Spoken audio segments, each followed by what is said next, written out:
It was familiar, but wrong somehow. Welcome to the... Everything had a surreal, dreamlike quality. I can't believe it. Real quick, that was weird.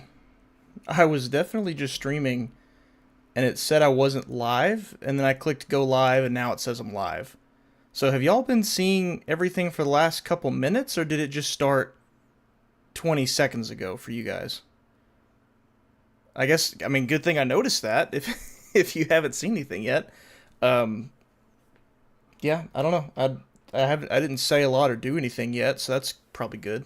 But yeah, DLC episode 1, quick recap. Hopefully y'all just saw it, but Alan's stuck in the dark place. He got Alice out. And so DLC episodes 1 and 2, under a minute, 30 seconds long stream. Under a minute now? Wow, okay. Yeah, glad I noticed that. Okay, well, sorry for the technical difficulties then. Yeah, all I showed that I think y'all might have missed was the opening cutscene to this, and it was basically just Alan saying that he's stuck. So, yeah, episodes 1 and 2 of the DLC, Alan is in the dark place, and this is very, very good kind of like springboard to get us to Alan Wake 2. I had a disturbing feeling of deja vu. I had no idea why I was here or where I had been before this moment. But something was waiting for me at the back of the diner. Try the coffee. Just don't blame me when you fall in love, because it'll break your heart when you have to leave. Yep. Here is no longer human. Yeah. Nothing but black coffee under a thin layer of skin. Okay. Still racist. Are you staying long, Mr. Panic? I can't believe it. Okay, so what we're... Favor, Sonny. I could really use a tune right now. Can I turn on the jukebox? I can. I do it myself, but both of my legs have gone... Coconut didn't get copyrighted last time. Bad circulation. Yeah. Are you serious? I need to hit it again? Alright, let's hit it again. See what happens. You disgust me. Call Now yourself... that's what I'm talking about. Yeah. This is it. I'm dying and gone. Okay, so obviously this is putting us back at the beginning of the game, but it's all kind of out of whack. There's Cynthia Weaver right there. Go in there, young man. You can hurt yourself in the dark. The lighting on that sign. Yeah, the lighting looks really good on the neon stuff. I think that's what you're talking about, right? So, investigate the restroom. Okay. Is Barbara Jagger back here again? Is Carl Stuckey taking... Is he fighting for his life in the stall like he was in the beginning? What? Alan, listen to me. Go no deeper. What? Focus. You're losing yourself. I will try to help the best I can, but it's up to you. Find a better point of contact. What do you mean? I cannot hear you. Please, you're the one making all this happen. Concentrate. This is what's happening. Nightmares. Too deep. Can't take the pressure. It's too much. Suddenly, Wake found himself face to face. Oh, we're in weird Alan Wake territory. Y'all buckle up. At the sight of myself, the dream suddenly became lucid.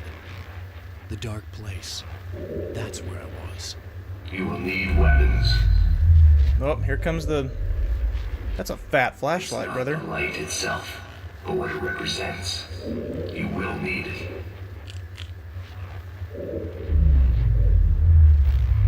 And a gun, perhaps? Ah, yeah. This is not a gun. Okay. It is a tool in the logical process of elimination. Okay. Be careful. I will try to find a better point of contact. I didn't understand Zane's message, and knowing where I was didn't fix anything.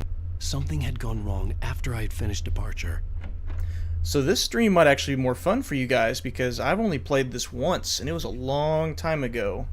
So it's kind of a... I'm remembering things and kind of reactions too. But after playing Alan Wake 2, this DLC makes so much more sense. What the hell was that? Like for quick example, we know we're in the dark place, and in the dark place, things that are real and things that are not get overlapped. So we're seeing a bunch of things that really did happen, but they're slightly twisted.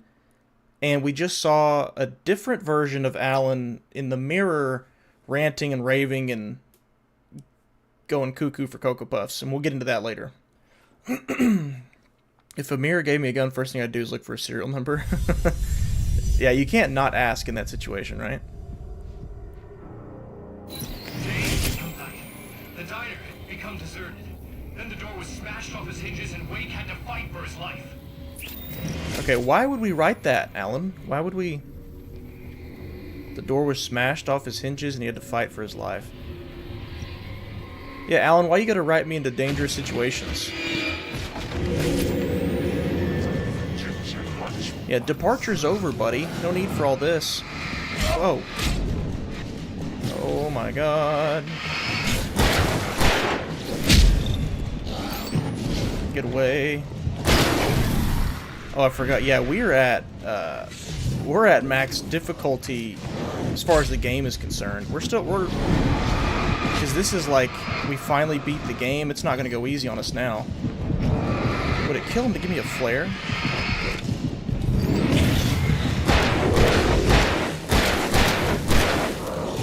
Oh my god. Reload.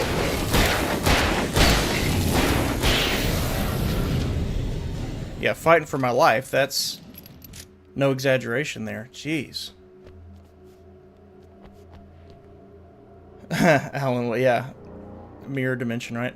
No, the dark place is extremely fascinating, but it's also really weird, and you can lose what's going on very quickly if you turn your brain off too early. How do I get out of here? Ah, here we go. Yeah, that was small. Zane! Wait for me! So Thomas Zane, I mean, he saved us. Has become twisted. These trees didn't belong here. Oh, perfect example, right. Dark place takes what's real and what's not and mixes it all up. In real life, there's more buildings back behind the Oh Dear Diner.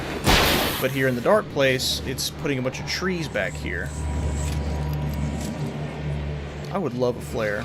Love one.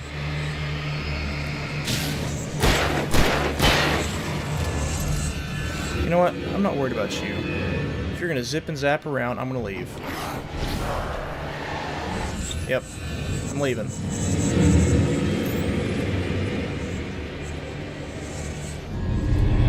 There's a light up here. Let's go there. Keep watching him, though. Yeah, so now that Alan's stuck, I mean, he's got to be still writing, because at the end of the game, he was sitting at the typewriter, he wrote Alice free, he said it's not a lake, it's an ocean.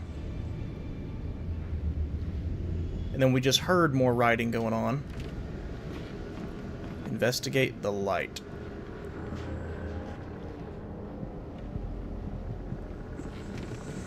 It's Paige.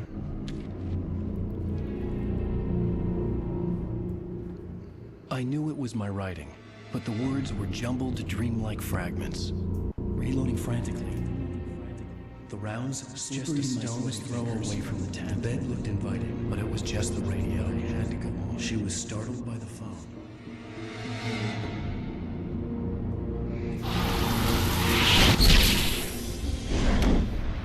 Phone. The GPS system was working. I hadn't expected that.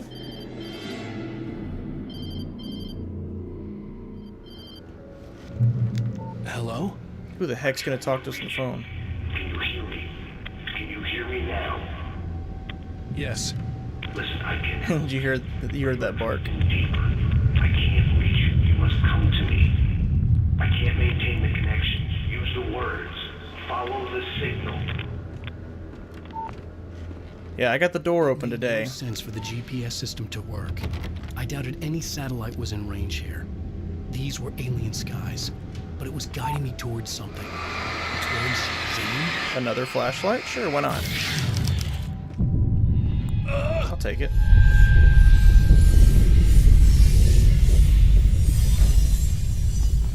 Flare gun, yes please. Yes please. Okay, so we're... basically everything we're looking at is kind of like one big metaphor. Because the flashlight isn't really a flashlight. It's kind of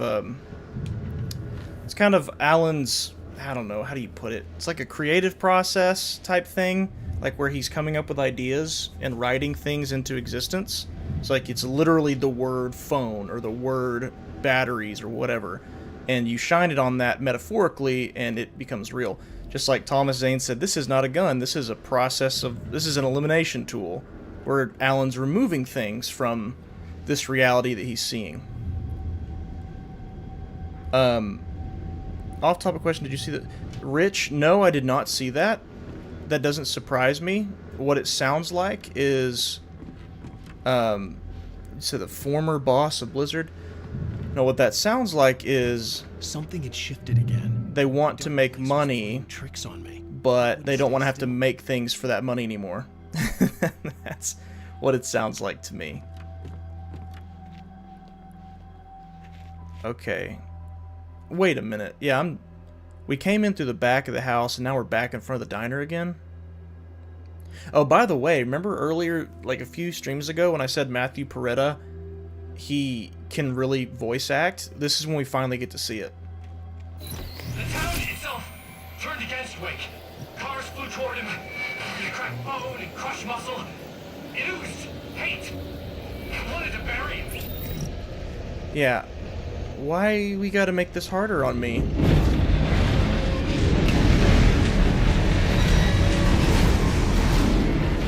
Nope, nope, nope, goodbye. Oh no, oh no. Go to the light, perhaps? Oh, it's... Go, go, go, go, go, get inside. Oh, the door's blocked. Oh, that was close. We're in.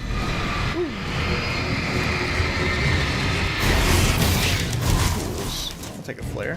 And a shotgun, sure, why not? Batteries, ammo, yes, yes, yes. Alright, enough of all that. Yeah, we're definitely hearing Alan's voice creating more dangerous things for Alan to have to fight and run from.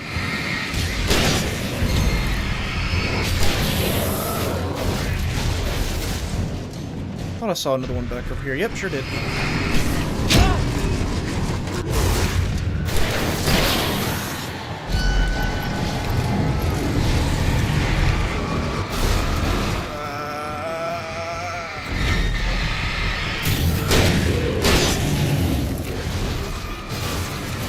Jeez. Yeah, this is nuts. Those cars outside are driving me insane. Let's get away from the front. Here, can you hear some flares to help? Yeah, I appreciate that. Would love some flares. What's with those water shoes in the cabins playing in Alan Wake? I see them everywhere. Is that something to do with Tom Zane? Everything I saw was familiar. When you say water shoes, I'll be honest, I don't think I've ever noticed that. I cannot keep up. I'm gonna guess yes, though. I will try to guide you. Follow the signal. Follow the signal. You must face yourself. Follow.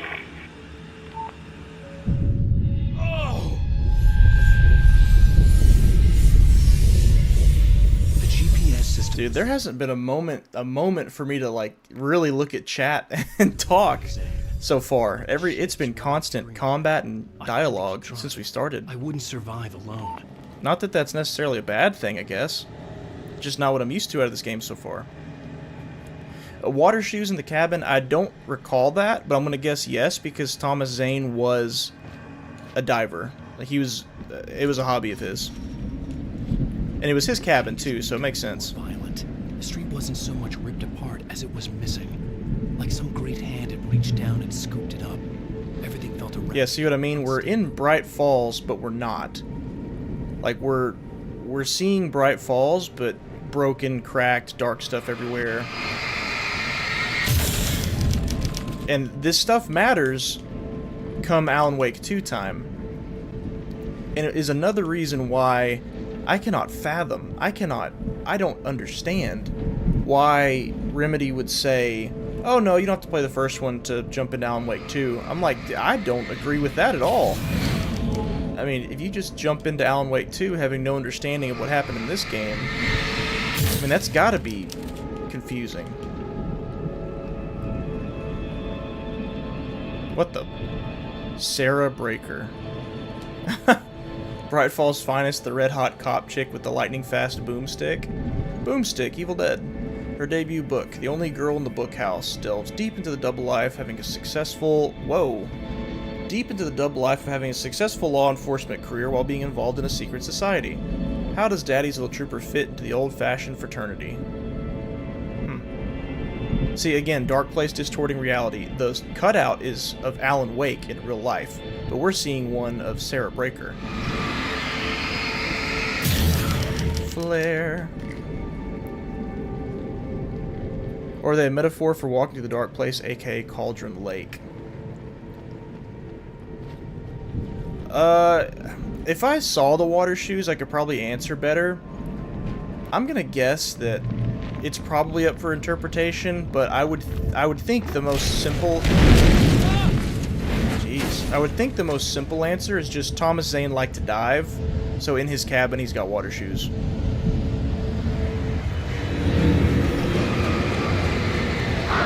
I guess now that I say that out loud, and I'm talking about the dark place distorting reality, it's not a lake, it's an ocean line is making more sense.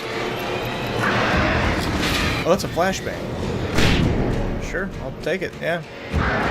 Wouldn't have used it right then, but... Dude, this is insanity.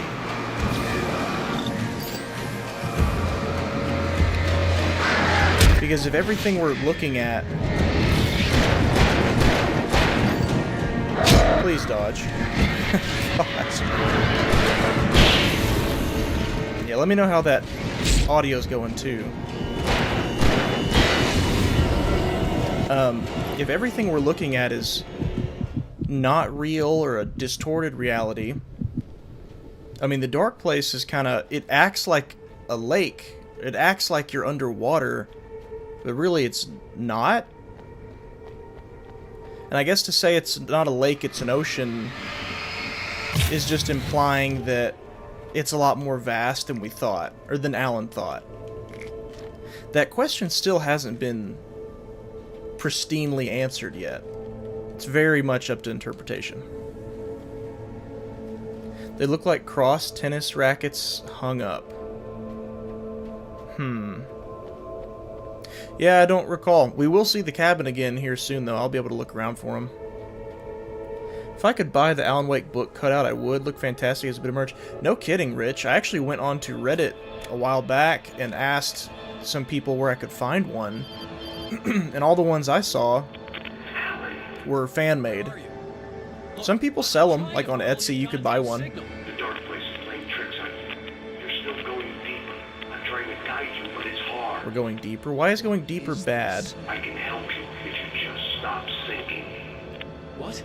This is bullshit. True. It's happening again. Brace yourself.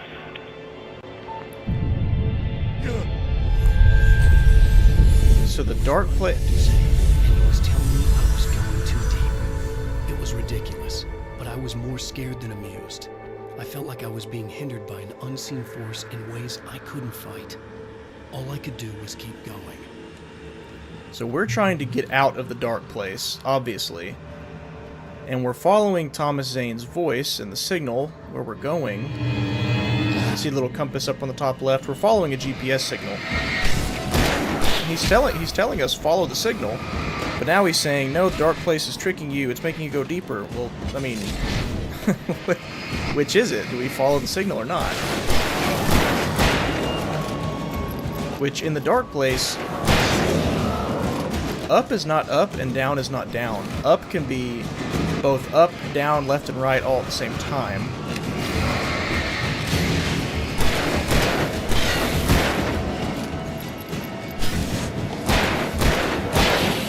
know there's one more. Where are you? There you are.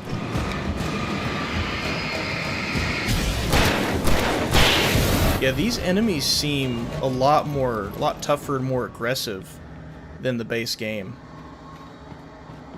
Not a bad thing. Logic would dictate to play games in order. Are those the collectible cutouts? I want one in real life. Play the games in order.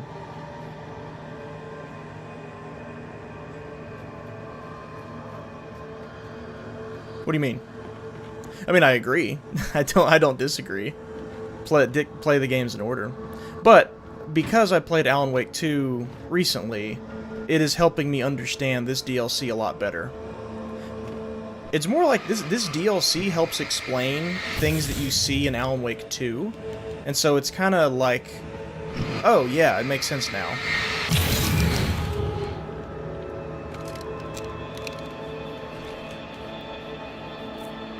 I don't recommend playing Alan Wake 2 before this, though. Oh, you're talking about when I said play Alan Wake 1 first, then Alan Wake 2. Right. Sorry, there's a bit of delay on these chats. I don't see Barry. Uh-oh. Look, wait, maybe that's him. That's the way to the chopper. I remember this. This happened before we found Barry. I don't remember that happening. Maybe it did. I don't remember that happening at all, though. Playground. Wake's pathetic memories of the Wonder Years and the contrary look. Oh, there's some live action. His father This game's too much of a TV show. and beat right down. Merry-go-rounds and slides, eager to cane in his head. Oh wow, he wasn't kidding. They all just came to life.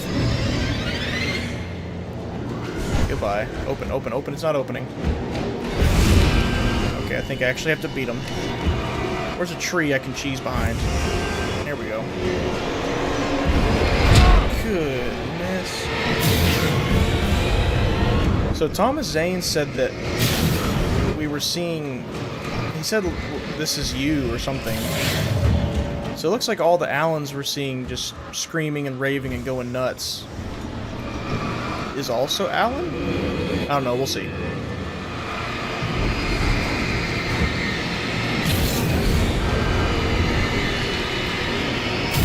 I can say with 100% certainty that the Alan we're seeing on the TVs and stuff is not Mr. Scratch. So don't let that confuse you. Even though we saw Alan's double and Thomason, don't worry about him, that's Mr. Scratch. We are not seeing Mr. Scratch in these videos and stuff. To find the key to get the door open. Okay. This is actually kind of funny from a game design standpoint. They're making DLC with a lot of the exact same assets they had in the main game, just slightly altered. But narratively speaking, with the Dark Place, it makes sense to do that, so I'll give him a pass. I wanted to... Oh my god. I wanted a float boss fight. I guess this is it. I can't... I'm stuck. There we go. Jeez. This is insane. Yeah, I said in the last stream, oh, I wanted a boss fight with the deer float. Well, this is it, I guess.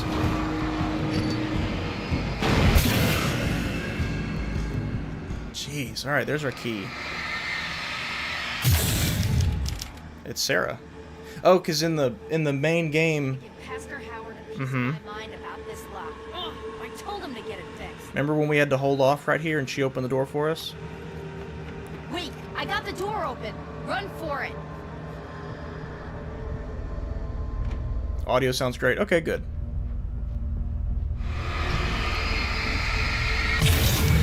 What are tools? Ah, just a bunch of everything. I'll take all that. Yes, please. Sound effects for shooting are about 20% louder than your speaking voice, if that helps.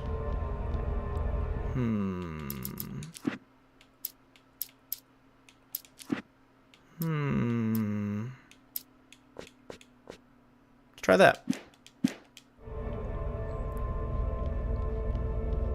It's probably more to do with my OBS than it is the game, but It was changing. so that I don't take 10 minutes to figure that out, I'll just lower the game effects. Inside. He couldn't see the ceiling. Something was moving in there. He was lost. He couldn't find the exit. Asshole. Yeah, yeah, that's what I'm saying. Quit screwing me over here. Everything he's saying is happening, so he must be controlling what's happening to us right now. The shifts were getting more severe. I wasn't sure if the place got bigger or I got smaller. The signal Blast. was going haywire. Ah! Okay. Play the games in order while I play Alan Wake 2. Yeah, I got you now. Plus, this is a busy DLC keeping you occupied. Well, Whoa. Oh, so that's what we do with those. Okay, so shine the light on the blast, and it creates a blast, and it one-shots enemies. I will say, if I remember correctly, the first DLC, it kind of is a lot of busyness, but the second one... Here, you know what? Here. Have a blast. Nice. The second one has a lot more meat to it, like narrative meat. Just gotta get out of here. This is nuts. Okay. Oh my god. Alright, here. Have a flare. Okay, that's cool. I appreciate the little bit of variety we're getting here. Shine the light on the blast makes a blast. That's cool. I hear footsteps. Uh-huh. Can't fool me.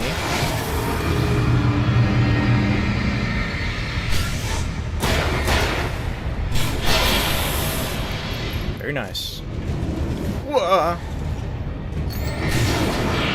I missed? Here, come over here. I got something for you. Have a blast. Climb. Okay. Let's climb. Mr. Scratch isn't here because he is now in real world. At this point in time, we don't know for sure when this DLC came out. Zane left me a page. He was trying to help me. But so that we don't play dumb, because there's no plot reveal about that from here to the end of this DLC. Whoa, whoa, whoa, whoa, whoa, whoa, whoa. Let's do Scream. What's a Scream gonna sound like? Oh, that was Alice. Wall. It's literally a wall. Why did I expect anything different? Alright, trimmer. Maybe do a graboid.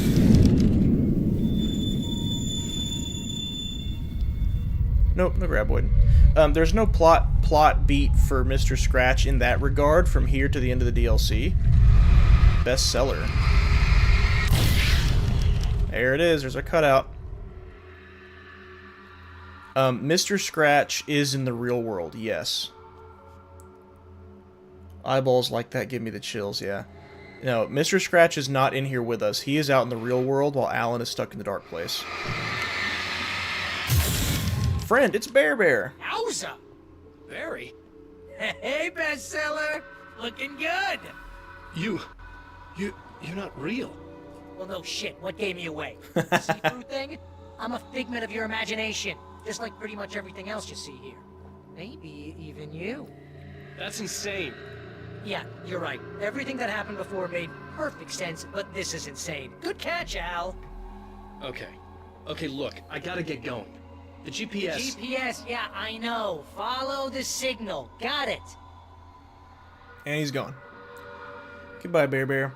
Oh, no, he's over there. So, anywho, Hello, Barry. I'm here to help you out. The thing is, you need to get a grip, alright? You nag the way the real Barry does. You know that? Well, hey, be fair. It's not my fault you think I'm annoying. I don't think you're annoying. Ah, baby, relax, it's cool.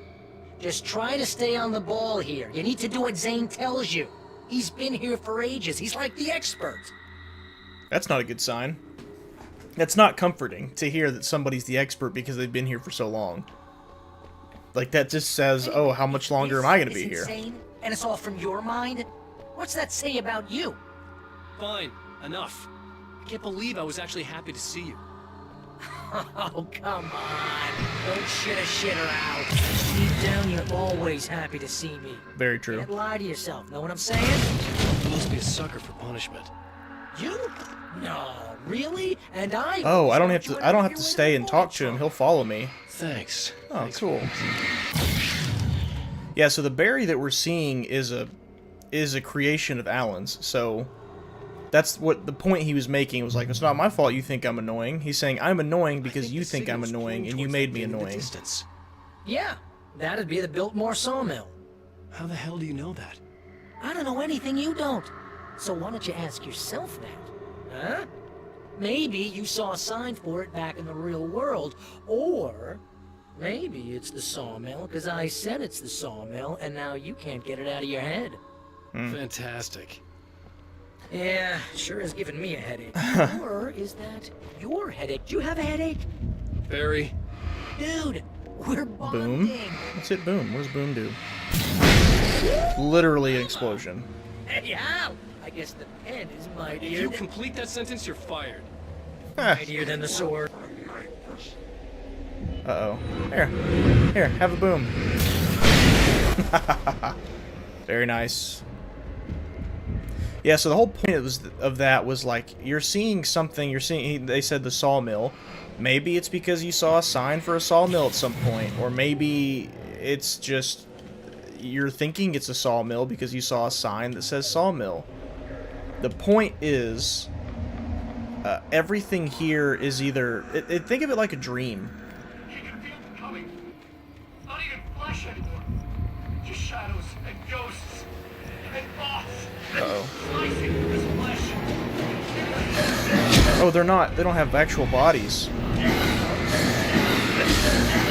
Now they do. Here, let's go to that boom up there. Yeah, think this whole place, it's dream logic, basically. Everything that we see is either inspired by something that happened in the real world or some thought in the back of Alan's mind that's making it reality here. Narrative meat. I don't know. Okay, so there's dudes everywhere.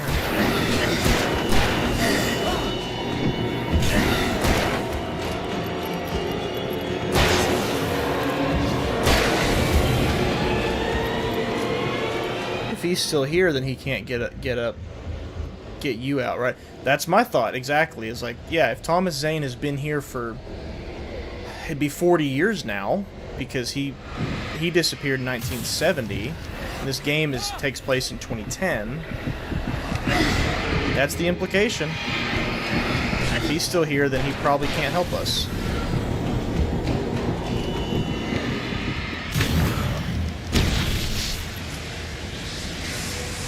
Uh-oh. Yeah, I like that... I like that there's, like, basically all these traps laying around. If you think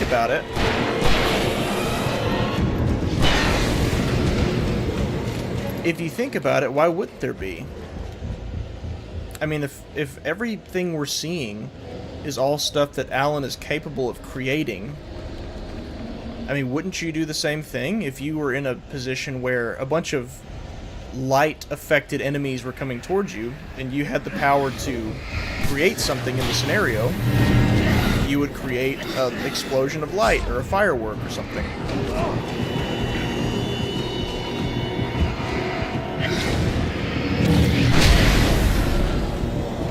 Dude, they're about to get me. I'm about done.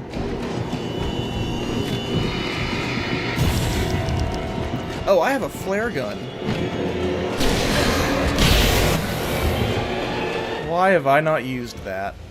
Why did I not? Flash? Oh, flashbang. Possessed. I'm not lighting that one up. Do you think I'm an idiot? And they're everywhere, too. They're all over the place. Uh-oh, uh-oh, uh-oh.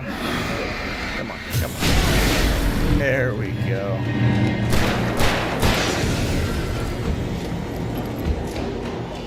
Oh, turret? Sure, let's turn it on. Well.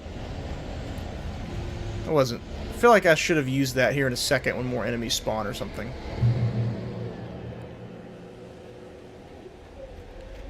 Bridge, bridge, and bridge. You know, you're gonna have to make your way across here. Maybe the solution probably has something to do with those words. Yeah. Really? You think? Yeah! You should probably use them. Let's shine them. Staggering. Oh, I know. Come on, bridge.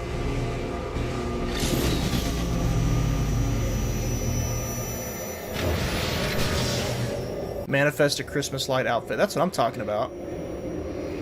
Exactly that.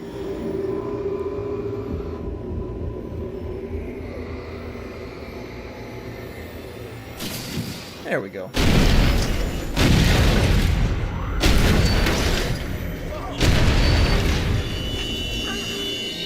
That's one kind of bridge, I guess. I give advice and you follow. That's when things go right. Get up to something. Oh, did I just fall through? Oh, I was supposed to, okay. That's horseshit. Al, I'm not saying anything you haven't come up with first.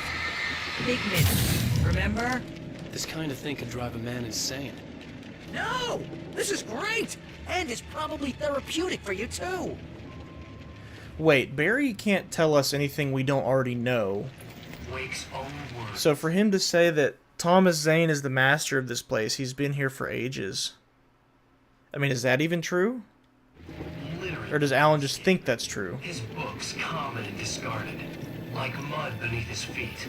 Hardbacks, paperbacks, turned against him. Trash.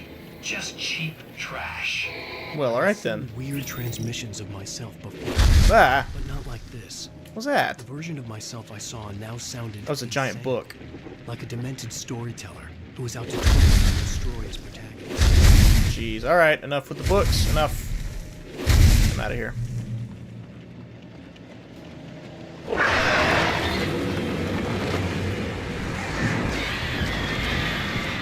Oh, the birds are books now. Very cool.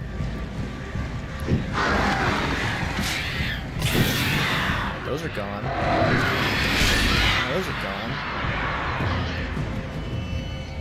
Oh my gosh, look ahead. Look at all this. Absolutely not. Possessed, ravens, enemy, boom. Okay, so we gotta not shine our light on things. Alright. Easy does it. And they hit you when you... Okay. Easy does it. This is... Al, come on! You gotta be careful! Those are bad words! I see that. Bad words. And they throw an enemy at me. So no flares. Flares are out of the question right now.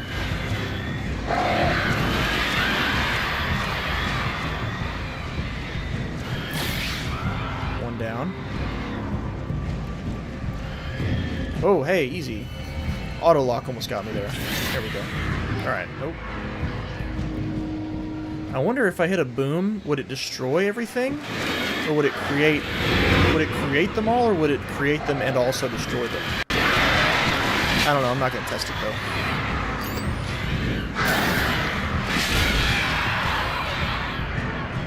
Just get out of this field, how about that? Let's just leave. Whoop, easy, easy. That's exactly what I think Barry's doing. And he's even said that that's what he's doing. He's reinforcing what Alan thinks rather than stating facts. Now, if Alan thinks something that happens to be a fact, then Barry will reinforce that too. And in that case, yes, Barry's reinforcing a fact. But if Alan's wrong about something, Barry's still going to reinforce it. So it's only what Alan thinks. The earth shook. Streetlights pushed themselves up through the ground, flickering madly and spitting spark. The Shadow's wake saw far too many figures advancing eagerly, already tasting the kill. Chill out. And because he thinks Tom is here because Alan made him be here.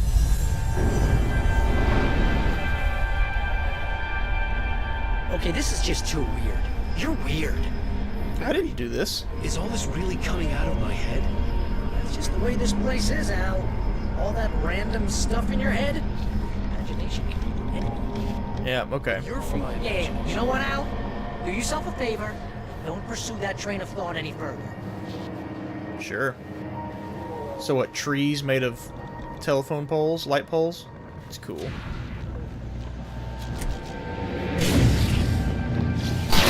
Oh, wow. Okay, so hiding in these does not make him disappear. But they can hit him, though. That's good. Here, have a flare.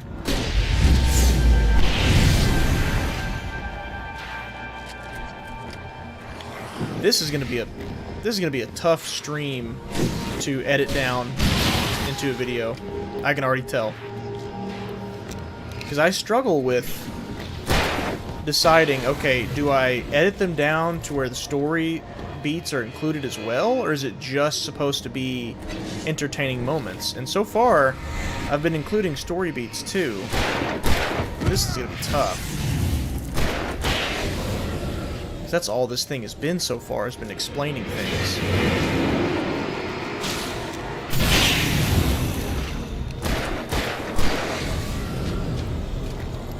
It's the time travel paradox made manifest. It's exactly right.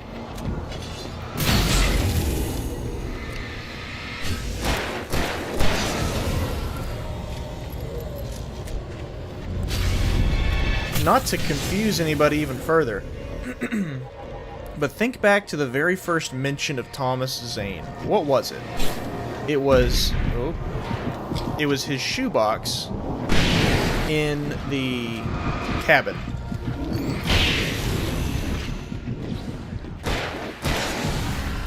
Hi, Winnie girl. Hello, Winifred. Oh, he's right behind me.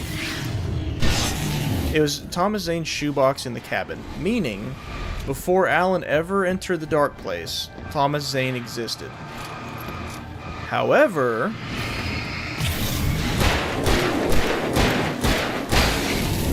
the first time we ever ran into Tom in his diving suit, or the Tom in the dark place, was when we were literally in the dark place. And what was the very first thing he said? Do you remember?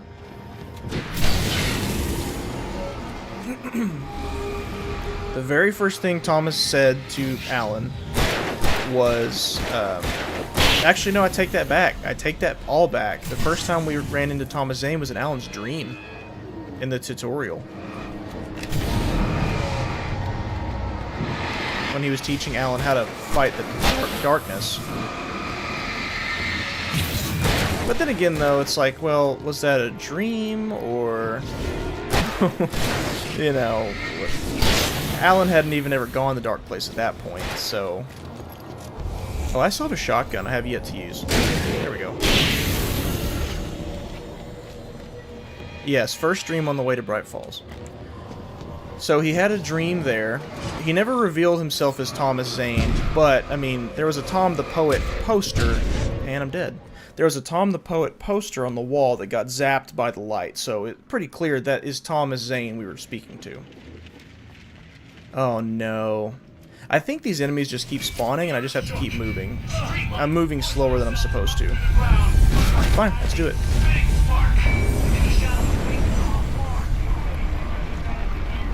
Okay, this is just too weird. You're weird. But anyway, while in the dark place, the first time we run into Thomas Zane, he comes in, he saves Alan from being stuck in the cabin. And you remember what he said? He said, "I'm here because it was written." And Alan even says so in one of the TVs that we listened to. He said, "I found the shoebox downstairs, all these things fit with my story, I'll write these in. They sound pretty good. But before he'd ever written anything, we ran into Barbara Jagger. So I have to gather, at least like as far as finding firm ground to hang on to as to what can be trusted and what can't. Because we spoke with Thomas Zane in the dream, and we saw Barbara Jagger before we ever went to the dark place, before Alan ever started reading Departure, that means that something before Alan and out of his control is manifested Thomas Zane and Barbara Jagger. So those things happened before Alan ever got to Bright Falls. So that we know is there. But if I can, if I can go back to Control a little bit, I learned in the Alan Wake DLC of Control that Thomas Zane was never even a diver. Which that was a theory of mine after playing Alan Wake 2, and it got confirmed in Control. But Thomas Zane was never even a diver. He was a filmmaker, and he made a movie called Tom the Poet, about the story of Thomas Zane as a poet and Barbara Jagger and all that.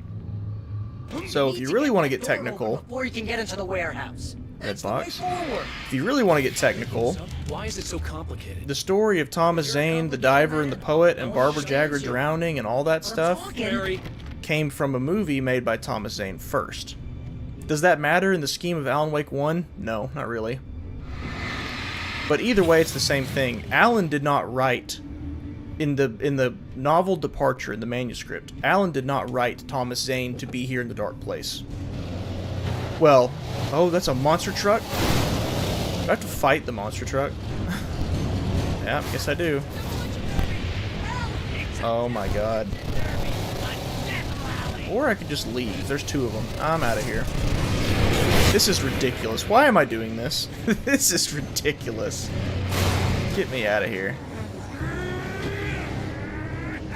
Goodbye. To the light. So anyway, to keep it simple, there really was a Thomas Zane to Barbara Jagger, as far as Alan is concerned.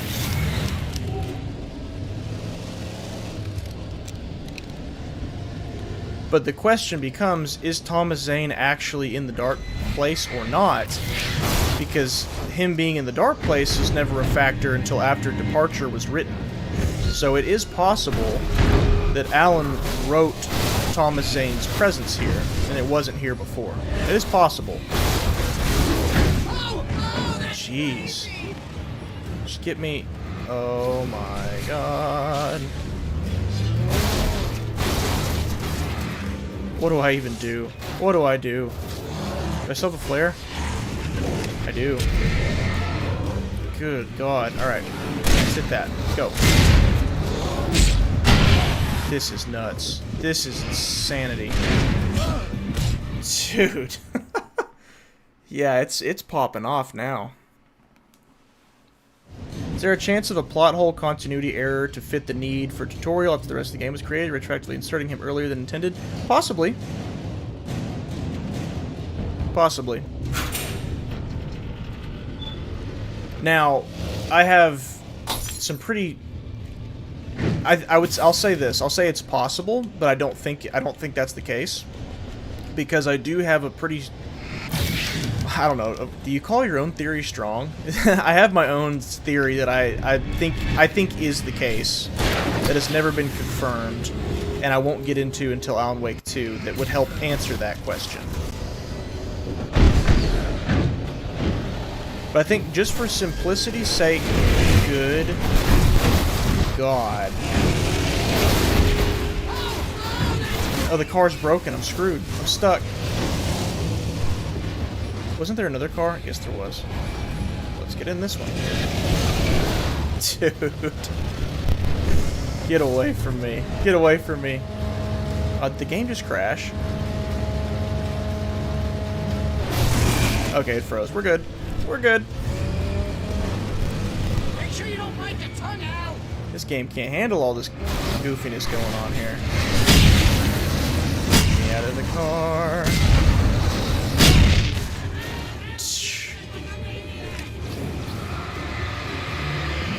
Hold on, let me take these guys down, then I can focus on all the brain twisting. Give me just a moment.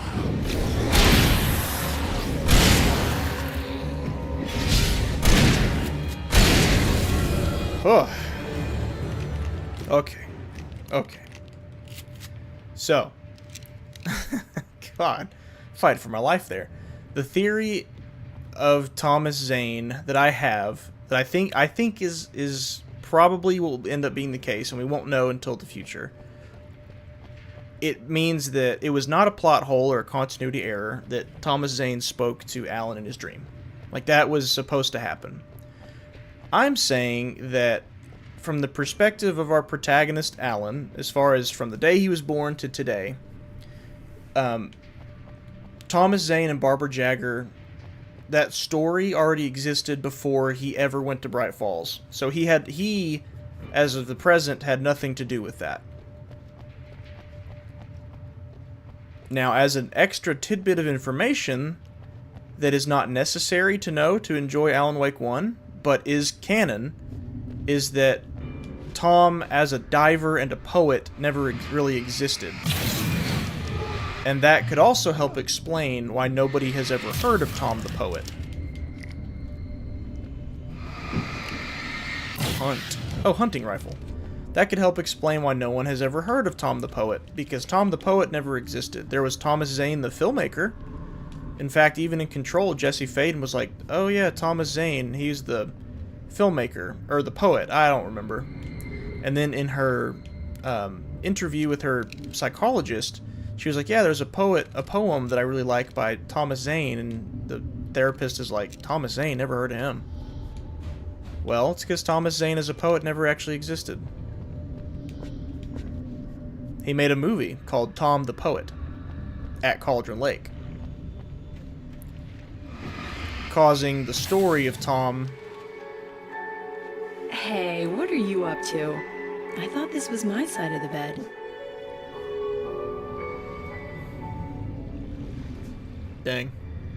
Big sad. I don't know what the name of that song is, but it's a pretty good one. I used it in my Alan Wake video. But that movie could be the reason why Alan found the shoebox with the poems and stuff in it. By enemies. We get nowhere to run. Stop. I'm so sick of you. Yeah, me too. That could be why he found the shoebox with the book of the box of poems in the cabin, and then Alan himself used that as inspiration for Departure, in which he wrote about Thomas coming to save him and Barbara Jagger and all that. Hello, Flare. Anyway, that might even be overcomplicating it a bit. In fact, I think it is, and that's one reason why I think Alan Wake 1 as a story works well in a vacuum, because it does become a lot more convoluted the farther you go. Farther outside of the first Alan Wake you go, the more tangled it gets. So I think the first game alone, it stands good on its own. Doesn't mean that more complicated means bad, but you know. The extra tidbits are not necessary to enjoy it, in my opinion. Heavy duty lantern, I'll take that. Did I just kick that? Yes, I did. I'll take it. Tom the Poet and His Muse, a song, a movie, and a poem. Yes, yes. So, first up would have been the movie, Tom the Poet. And then second would have been the song, The Poet and His Muse, by the Old Gods. Oh, that's never a good sound, is it? I heard that as a chainsaw. No, it isn't. The second up would have been the song, The Poet and His Muse, by the Anderson Brothers, the Old Gods of Asgard. And then a poem, the poem is only in existence because of the movie, but yes, technically speaking, there's poems as well. Uh-oh. And there's more guys here. Here, why don't we just do that? Nope, nope. Get away. Get away.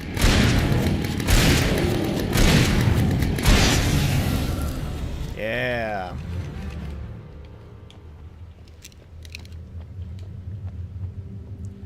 Goodness. Redbox. Yes, please. Let's rent a movie. Redbox. It's a really bad joke. I'm sorry. First thing I thought of, though, can you blame me? Redbox used to be the jam. Before streaming was a thing. It was such a good deal.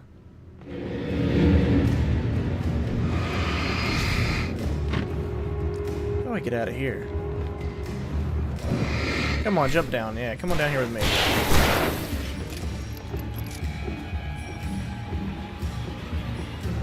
I don't trust anything. I hear their footsteps.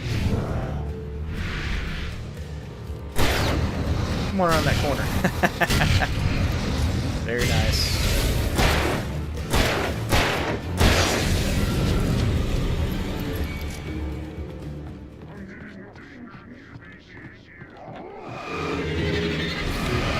Yo, so I know my data pool is a little biased here because it's the people that watch the streams. I'll take that into account. But do you guys think I should continue posting edited versions of the streams in addition to streaming? Because I noticed I think the dust in this place is setting off my allergies. You're not even really there. Or maybe how I could make them better. Are definitely here. Because I have a suspicion that those videos are going to lead to more growth than the streams themselves will. But I also acknowledge that, you know, there's some of the appeal of the stream is that you're interacting in real time, and you're not going to get that out of an edited video. I don't know, I feel like I should make an edited video of every stream I do at the pace that I can. But it also takes up 2 nights out of my week that I could be spending on either another stream or getting out videos to the main channel faster. Because like I've said before, editing one stream, I mean, if it's a 4-hour stream, I'm guaranteed to spend probably... Guaranteed to probably spend 4.5, 5 hours on it. Because I have to go through the whole thing and cut it down as I go and rewatch some parts to make sure it flows okay.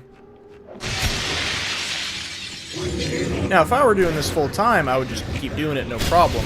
You know, no questions asked. But you know, I've only got so much time in a week.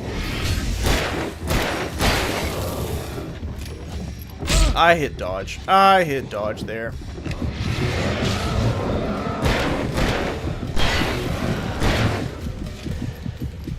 Come on. There we go. There was another one. Where'd he go? I know he's in here. Am I wrong? Maybe I am wrong. Alright, well. No, I hear him. I hear his footsteps. There you are. Here you are. Don't worry, I didn't forget about you.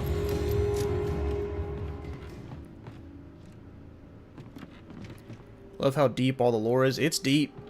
It's deep, brother.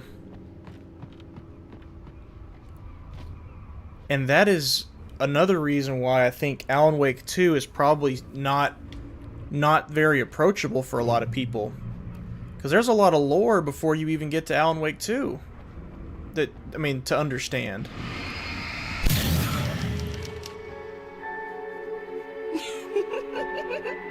Stop it! They're waiting for us downstairs. We don't have time for Alan.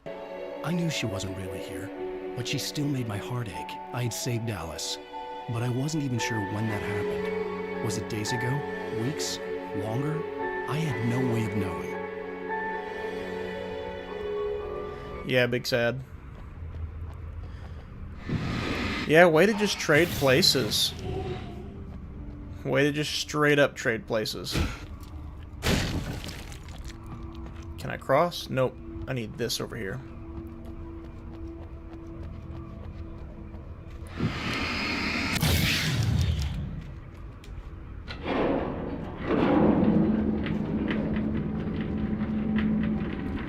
Alright, well, let's go.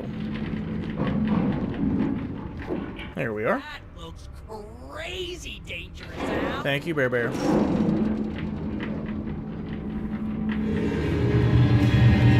Uh-oh. Bring it on. Bring it on.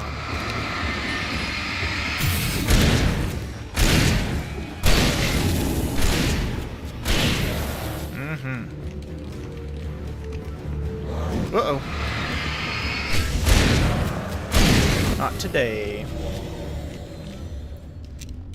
Yeah, wherever this Alan's at that's making all this crap happen, I got some words for him.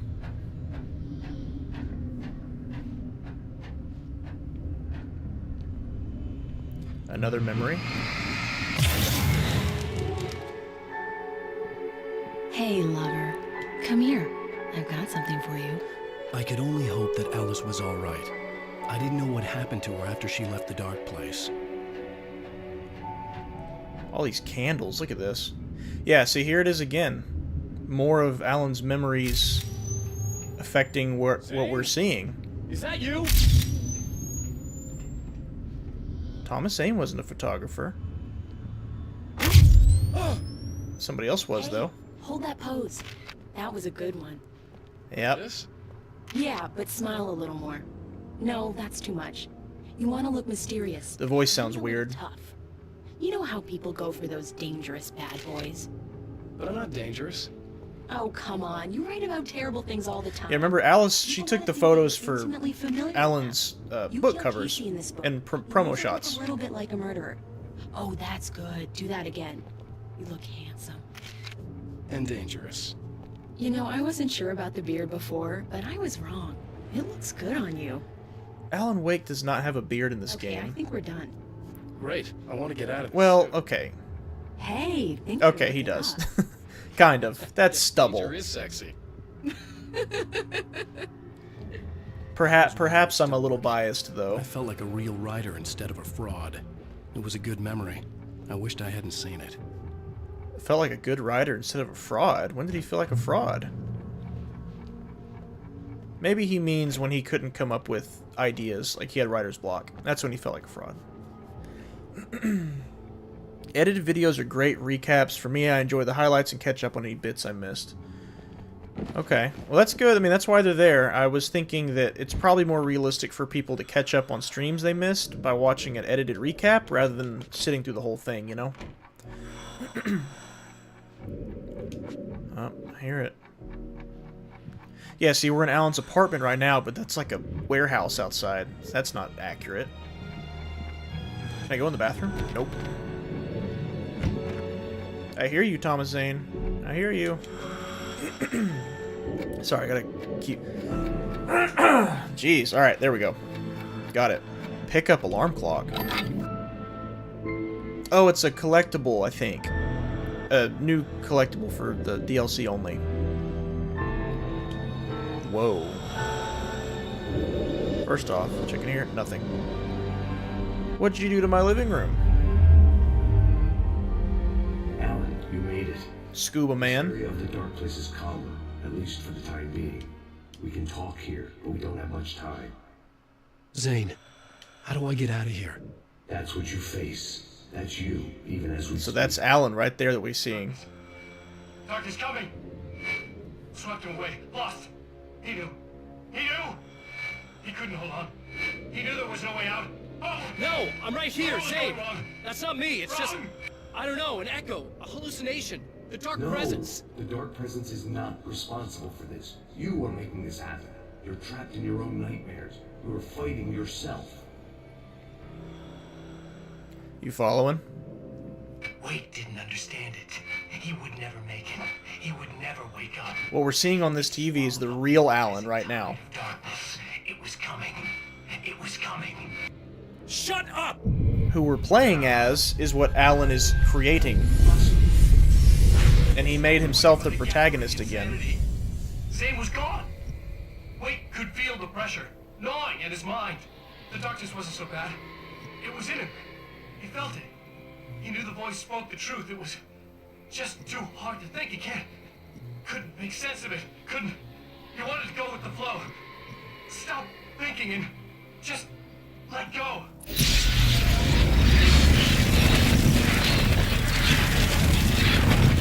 Evil TV? Yes, Evil TV. Here, have a flare.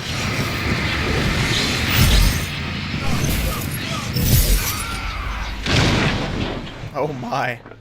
It looked like an object of power, didn't it? Thanks for, I did enjoy your latest one. I tried to make the sponsorship entertaining. I tried. I'm aware most people will skip those, because I usually do too. But I figured, you know, in the event someone actually did stop and watch it, I want to make it worth their time, you know? Goodness. Which, something else that's funny, I also knew that even though that was going to be my first sponsorship, I knew it was going in a video that wouldn't get a lot of views. Like, it wasn't on purpose. I wasn't, like, trying to hide it. That defeats the purpose of a sponsorship. Like, you want more people to see it so that you are rewarded for it more. It was more so because my videos, they take me a couple weeks at a time to make, so to meet their deadline, it needed to go in that video. I just knew that because the video's not about, you know, gaming's terrible, the gaming industry's terrible, everything's terrible, the world's ending. It wasn't one of those types of videos, so I knew it wasn't going to get a lot of views. Might sound really cynical, but I mean that seems to be the case with my channel. Dang it. I've also I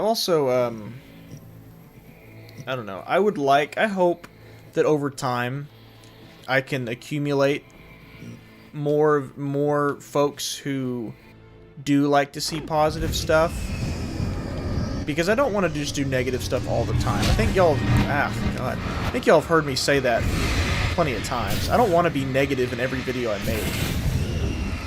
It's not fun, honestly. It's not fun. It's not fun. It gets old. You know, I want to call out garbage while I see it, but if you can't find any more joy in gaming at all, then why be a gamer, you know?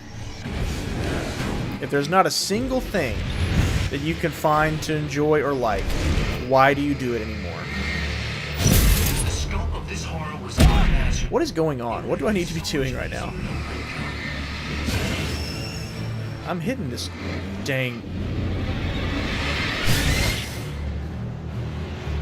this, TV here. Oh, it's got little TVs around it. How about that? It's moving.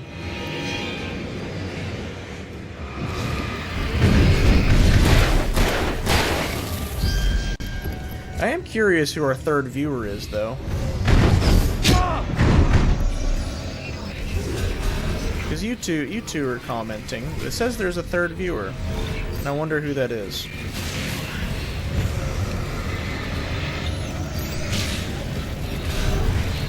I wonder if it counts me on Studio as a viewer.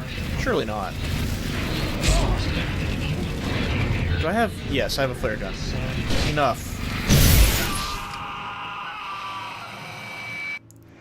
Should have done that the first time. Oh, I think we've hit the end of the first DLC. I think. Oh, maybe not. Why is it giving me supplies? It's giving me supplies, so maybe not. Oh my. Oh, that's why. So I can get this out of the way, probably.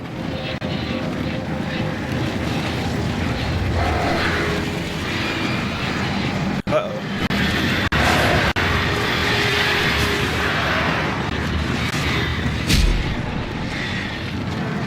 I'm about to die.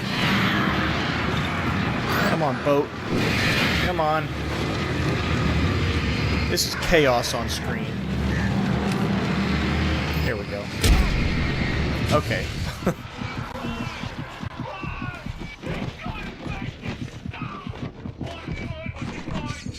Alright. Again, this is real Alan we're listening to. We're playing as Projection Alan. Oh, did they connect? Did they reunite? Ah! There you go. No. Hartman. It's all in your head. You've been making it up. Really, Wayne. Come on. Your delusions. The Lodge. Why is this happening to me? Lodge. No. No. Hartman. There's no way out. No way out. Yeah, here he is. I need to get out. So what Alan's really been doing in the dark place since he got trapped, this is it. See all the pages scattered around the floor? Nope, nope, nope, nope, nope. No copyright today. Alright. So that's DLC 1. So what did we learn? We learned that Alan's gone psycho in the dark place. We learned that the dark place combines fiction and reality. We learned that Alan's own thoughts can influence what is seen in the dark place. It's taking in things from reality, maybe twisting them, maybe making them look normal. And we know that Thomas Zane is in there speaking to Alan, guiding him. And we're trying to get the heck out. Probably doesn't bode that well, does it? This game came out in 2010, and the sequel didn't come out till 2023. So if you're playing this or watching this for the first time, it's like, well, how successful was Alan really if it was 13 years between the first and the second games? And in the Control DLC, he's very much still in the dark place. If you think back to that stream, Alan was definitely still in the dark place.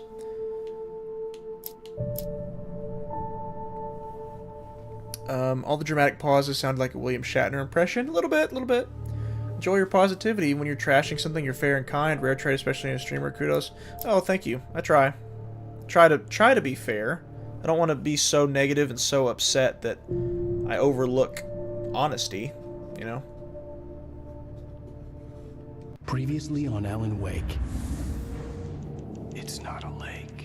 It's an ocean. After saving my wife from the mysterious dark presence, I found myself trapped in the dark place. Imagination can be the enemy here. A nightmarish world that exists somewhere beyond the shores of our own existence. We're the one making all this happen. Just do what Zane tells you. Follow the signal. Is all this really coming out of my head? The dark place is playing tricks on you. I made my way across its ever-shifting landscape, trying to reach Thomas Zane. You're trapped in your own nightmares. You're still going deeper. Special feature 2. There you go. The TV was the villain all along. That's a good point. It's all in your head. You've been making it up. Really, Wake? Your Delusions are out of control. Yeah. Hartman's face on Barry's body. You need to get a grip. You know reality's different here. See what I mean? Ow! Ugh, I think I'm stuck on this side. Well, you're gonna have to find your way out of there. I'll wait. Just remember, you're still in the dark place. You know that, right? I don't want to alarm you, pal, but it's sink or swim time. Fine. Find a way to Barry. That's an objective I can get behind. Right. Time was running out. Everything I saw was a dark, twisted version of reality based on my memories and thoughts. See, that's a nice little, yeah. That's a nice little explanation there. All of Alan's memories and thoughts just kind of squished together and distorted. That's what we're seeing right now. Okay, how do I get out of here? I need to make that crumble. I need a flashlight to do it. No, I don't. Here's a light I can move. Wait, what was that? I'll look at that in a second.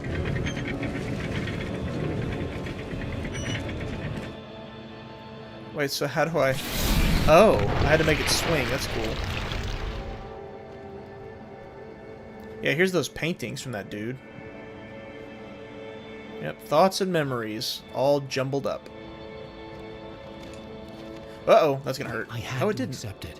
If all of this was from my mind, then I was the one making all this happen. I was literally fighting myself.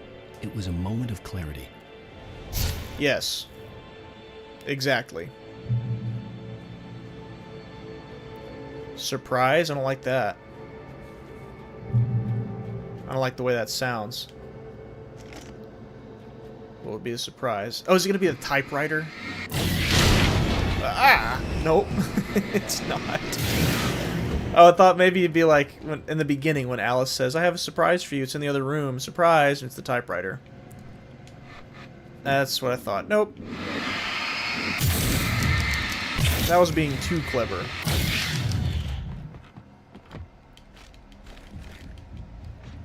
Revolver shot. It said climb, and I got it, but climb what? Oh, ladder. There we are. After finishing Departure, I felt finished myself. All I had wanted was to save Alice. After that, a part of me had been ready to just give in and die. But I hadn't given up. Thomas Zane had reached me. I had run across a nightmarish landscape following a signal from him. He kept telling me I was sinking, going too deep. I wasn't sure if it was a place or insanity. Perhaps they were one and the same. Yeah, probably one and the same, because if you think about it, if you can't keep your bearings in a place like this, you would question every single thing that you see, and you would not even be able to think. I mean, imagine that, if every single thing that you're running across, you can't remember, like, oh, is this something that really happened? Is it something that's fictional, based on something that's real? Or is it something that the Dark Place is just throwing at me, being a big silly willy? I mean, yeah. I imagine that going deeper in the Dark Place means losing your track on being able to keep that in mind. Hey, nice job, Al. Like maybe thinking this Barry is actually really real are instead of nuts, huh? knowing that he's a figment of Alan's imagination. Always knew this was coming. Can I drive this? But I actually feel pretty No. rational. Oh, this is Barry's Hummer. Things considered. Crazy people don't know they're crazy. That's where they're crazy. Hey, That's a good point. light show behind the lodge. That's Zane's light. Oh, I see a stage. You're done sinking now. That means he's just about caught up with you. You better go talk to him. Alright, let's go talk to Thomas Zane. I see the stage with the dragon on it.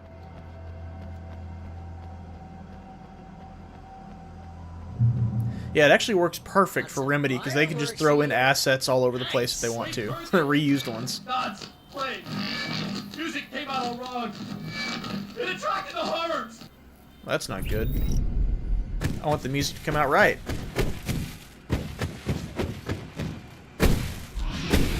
Hell yeah! Remember this, Al? Hey, guys. What's the matter, boy? What's the matter? I got the door open today because Kylo had a pretty bad seizure this morning. And so he was hanging out in here with me for a while afterwards. So I wanted to leave the door open in case, you know, he wanted to come back in here, lay down, hang out, whatever. But nope, it's Gizmo today. It's Gizmo time. Uh-oh.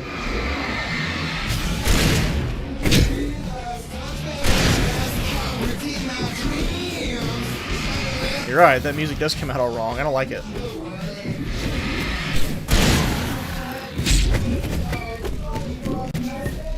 Give me some ammo, give me some ammo.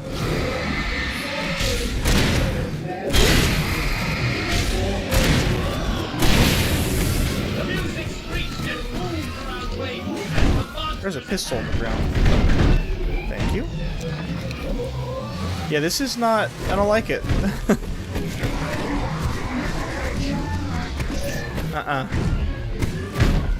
Never thought I'd see the day where I saw a jam out to the old gods that I don't care for.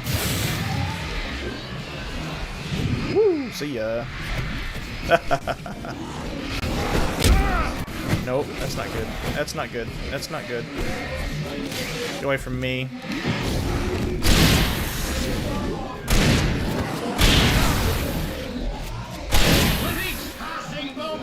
Gotcha. Okay, so I thought... Isn't it kind of ironic that you're a waiter and you're threatened by your own imagination? Yeah, sure. It's like your greatest power turned against you. Whatever, Barry. Very deep, but I'm a little busy not dying over here.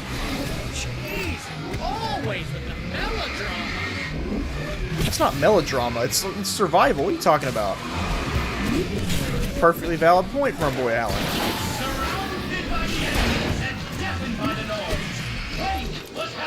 Okay, enough of that. Enough of making it worse. Dude, this is...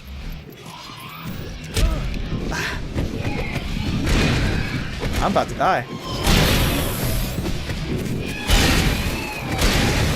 There we go. Yeah, deafened by the noise is about right. Oh, hey, Pickle. Pickle Lord.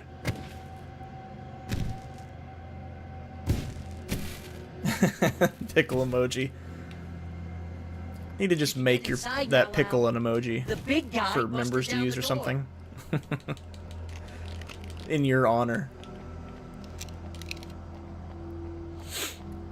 Yeah, Kylo, he was acting a little weird afterwards. He was panting a lot and not wanting to drink water, but he was wanting to eat, and that's a good sign. That's usually one of the first big signs of a dog, like when something's wrong, they don't want to eat. But he was eating, so... And he kept wanting to go outside. It's just hot outside, so we didn't want him to just hang out there. What am I looking at? Oh, it's a tusk.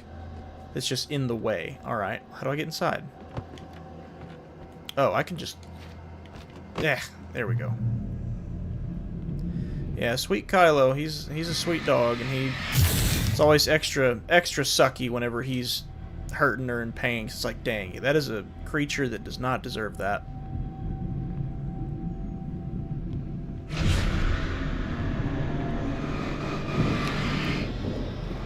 Whoa.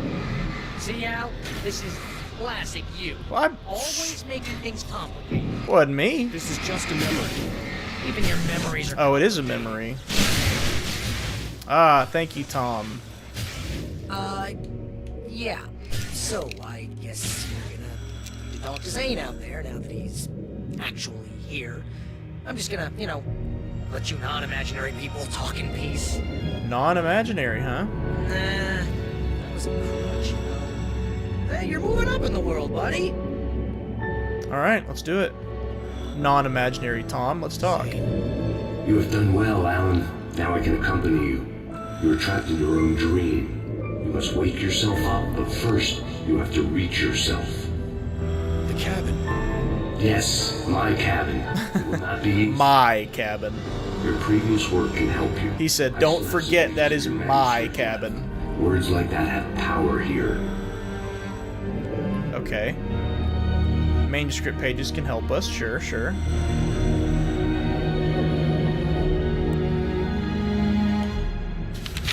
Whoa, hey yo. Clear, sure, it's clear. What are we clearing? The fog?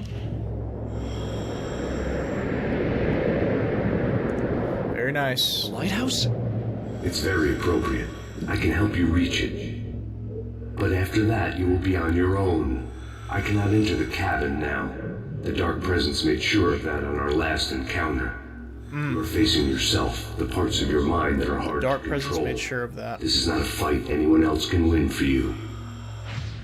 Yeah, I remember when Thomas Zane saved Alan from his trance, got him out of there. Apparently he can't go back in the cabin for some reason. Yeah, I don't get why they killed Max the dog in this game. I don't know. It could have been as simple as he just runs away, and that was it. Actually, I do know, because Alan Wake is a dog killer, if you think about it.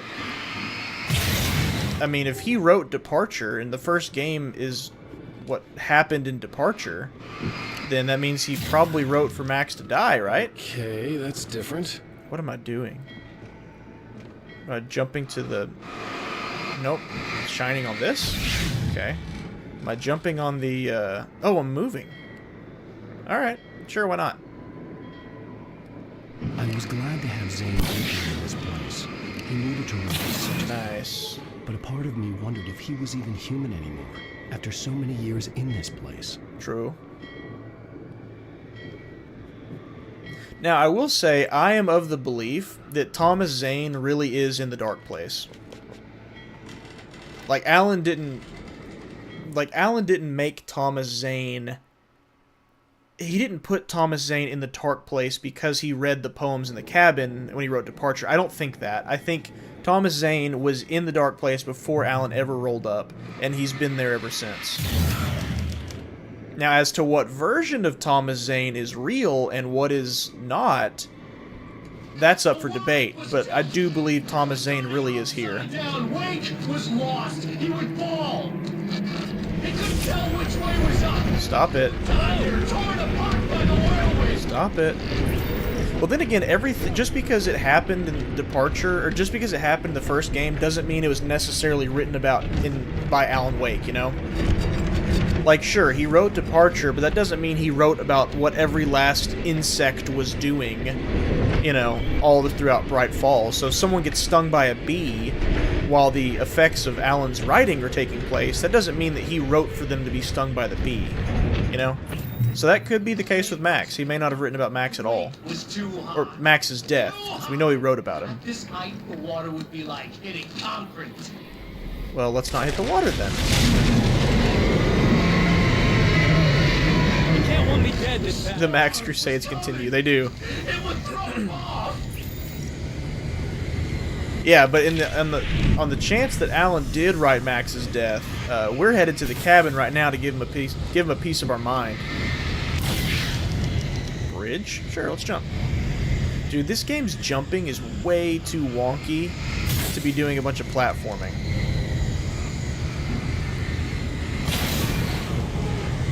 Way too wonky. I mean, it's working so far. We haven't fallen yet.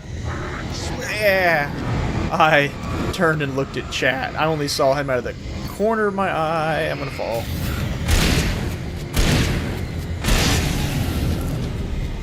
It's not expecting that.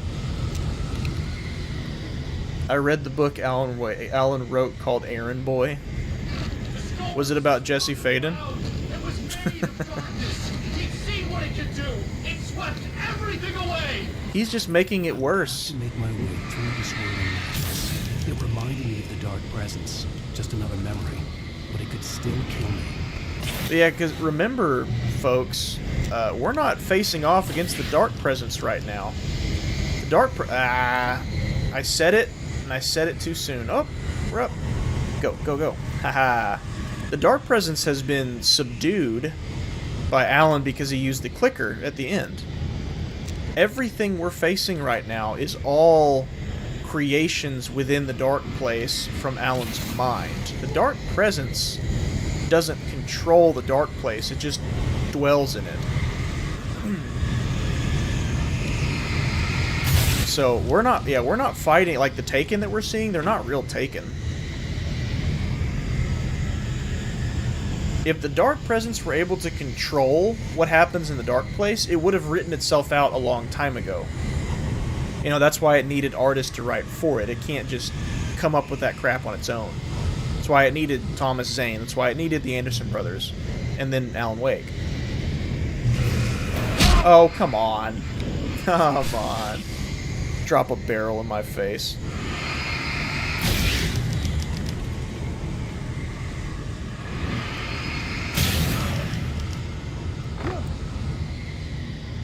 Hello, chainsaw. Let's just pass on through. Stay focused on the lighthouse. If you reach it, you will find the cabin. Things are getting pretty crazy here, Zane. It's to be expected. You are struggling to reclaim yourself. The landscape reflects that strain, but each step takes you closer. If you persevere, you can attain the lucidity that fends off the darkness.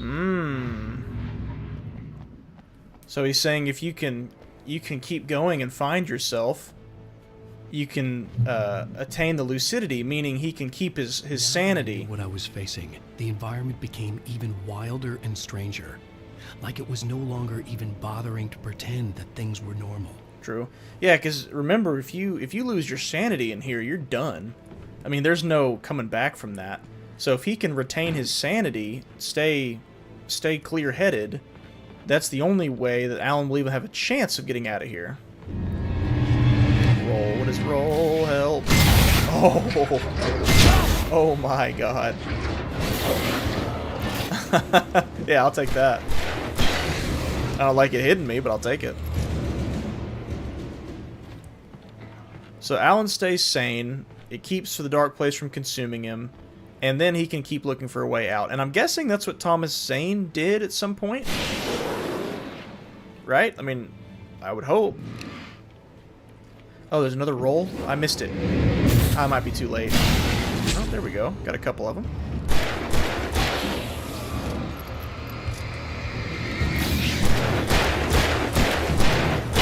I mean, again, we know that the diver persona is not real. It was a work of fiction, but I guess that doesn't really matter. Because I guess, technically speaking, even Alan, being here in the dark place, he could at some point see himself as a combination of the real Alan and like a character that he wrote.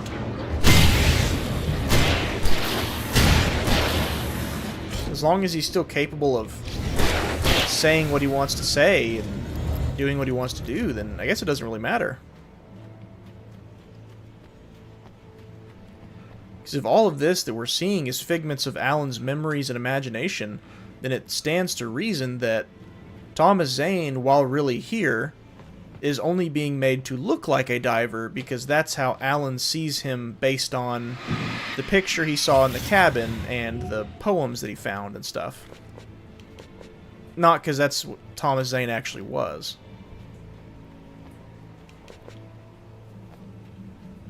But it's still Thomas Zane, though. Like, he's still communicating with him. Just in a different... He got the diver skin for 20 bucks. That's the way we can look at it. Thomas Zane is still Thomas Zane. He's just wearing the diver skin. Hole? Can I shine my light down in there? No. Can I drop a flare down in there? Yes, I can. Was that what I was supposed to do? Did it give me a flare for that? Pretty cool if so. Nice. Fallout. I still haven't watched Fallout. I need to. Are y'all enjoying it so far? I see that some dogs got, so that might be an instant 0 out of 10 for me, but I'm actually intrigued in it. Intrigued in it?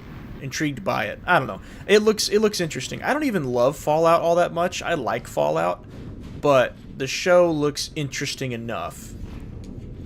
Like, it looks like they actually wanted to adapt a Fallout game, which Fallout's got it kind of easier because you don't have to follow a specific plot in a Fallout game because it stretches across a few hundred years, right? So all that original stuff that every writer and their mother wants to do with everyone's favorite IP, you actually can do in Fallout, and most people aren't going to bat an eye at that.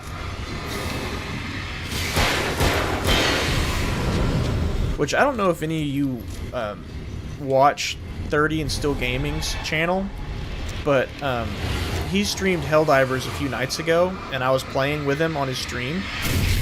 And one thing I said there, somebody brought up Fallout, and I said that I think the reason why so many video game adaptations keep sucking, and really just adaptations and reboots and stuff in general keep sucking,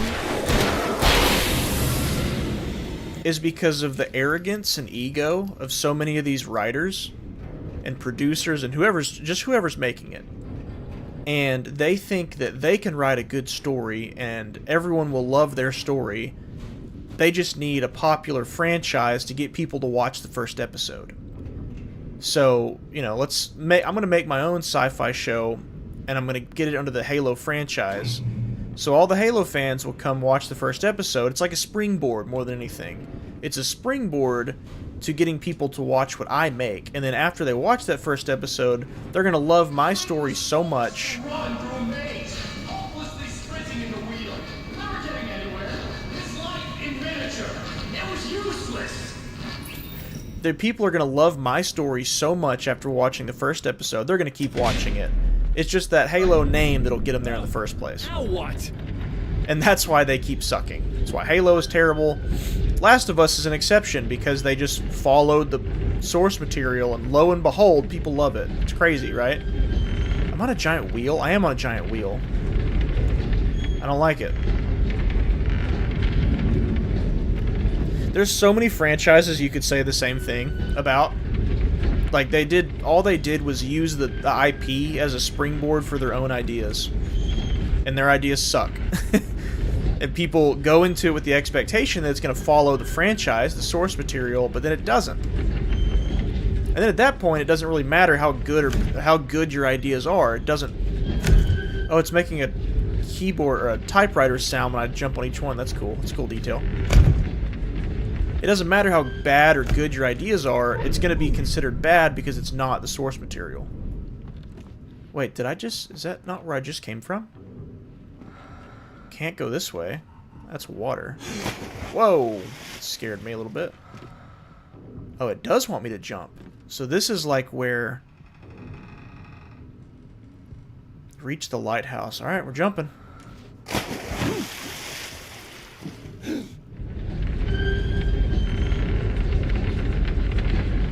Yeah, if this isn't the perfect illustration of the Dark Place, I don't know what is. We're on a giant wheel that combines a bunch of different settings and memories that Alan's been to. Yeah, see, there's the cop and Dr. Nelson. Have a look at your head, Mr. He loves fishing, so there's a fish and a fishing pole, but those weren't actually there on the table when he checked us out. There's Walt from the jail cell who asked us to turn the light on for him.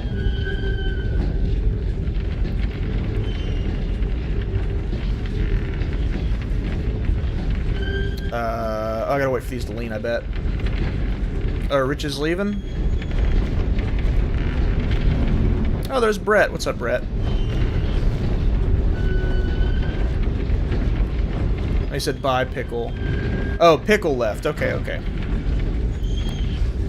Came in the classic McKingard rant. Yeah, you sure did. If you came in when I was talking about, oh, I don't need to do that. Well, maybe I do.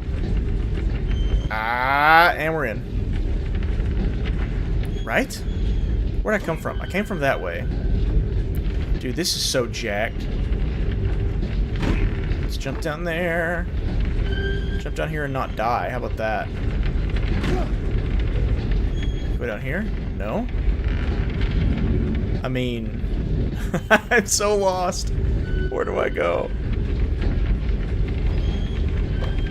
Okay, so I can't go anywhere until this keeps spinning.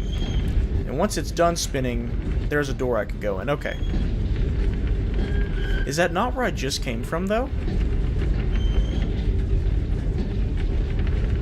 Maybe it is. Let's go look. It totally is. Oh. It wanted me to come in when it was like this. Okay. Here's the well-lit room. There's the shoebox, the clicker. We're going through the events of the game, is what we're doing. We started at the cabin, and we've made our way all the way to the well-lit room. Sure. Next stop, Sanity. Yeah, let's hope. Well, keep going. Let's hope. It makes sense of this place. It's a dream. This is a vast place, home to forces and beings that are completely alien. The Dark Presence. Right. Yes. I don't know what happened to it after your final encounter. Is there any way out of here? Sometimes transmissions can be sent between worlds. You've done this yourself.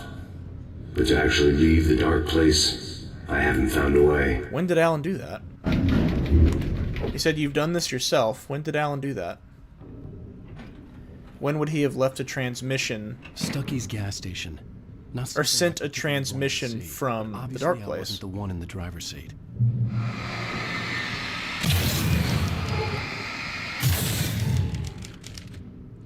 Yeah, it's really about any video game adaptation, or really any adaptation in general. Made real. Blake would never make it. The insanity he was facing was already a part of it. In him. His own doing. How much ammo do I have? Possibly win. He didn't even want to. I'll take it. Animal cruelty in episode 2 of the Fallout show. Not cool. I like the fake out with Lucy being the main character when it's really the ghoul and Lucy becomes a companion. Is that real? Is that actually what happens? The ghoul is the main character? I thought Lucy was the main character. Not that I care, but judging by all marketing, that's what I determined. At least the lighthouse was much closer now. I would have to make my way up there somehow. That argument with Lucy and Max about him not wanting to give his fusion core back to Vault 4. Oh. Yeah, I haven't seen it yet, so I won't be able to... Not able to comment on what happens in the show or give my thoughts on it. But, if that's true, that Lucy's not really the main character, then that is a heck of a fake out, because I was 100% under the impression that that's what the show was about. Does that deer have 2 heads? Yes, it does. Interesting. You're not gonna hit me. Nope, not today. Nope. Oh, they are, though. Where do I go? What do I do? I think I'm just leaving. Oh, yeah, duh. It just showed me that. Whew. Oh, yeah. I'm calling you Dwayne now because that's the name that you've got on here. So, Dwayne, I think you're absolutely right. It had to be with the manuscript pages from Departure, because Alan would have written them while in the Dark Place. Well, then again, Thomas Zane is the one who picked up the pages and spread them for him. Like when Thomas saved Alan from the cabin, from the Dark Place, he took the stack of pages and he's been the one spreading them out. So I don't know. At some point, somehow, Alan transmitted through, and it might just be the manuscript pages they're referring to, because he said, "I'm here because it was written." So that means Alan wrote for Thomas to come save him, and he probably wrote for Tom to spread the manuscript pages too. So Tom was the vehicle, but Alan was the driver. So technically, still counts as Alan doing that, I would say. Wait, so I don't go that way? I'm supposed to go this way? Alright, well, let's go this way.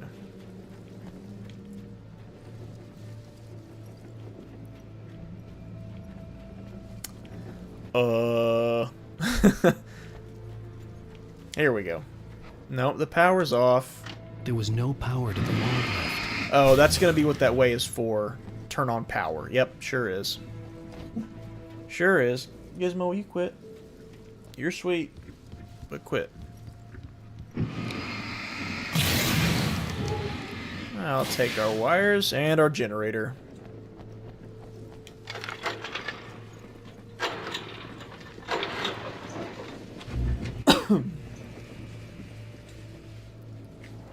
I'll stop talking about it then. No, you can talk about it. That's fine. It's not something that I'm ever going to be like, I can't believe you spoiled that for me. Oh my god. Like, for me, it's not one of those shows. Will I probably sit down and watch it at some point? Yeah. I've heard mostly positive things. So, I mean, if anything, that kind of makes me excited to watch a video game adaptation that doesn't suck. Even though I don't particularly love Fallout.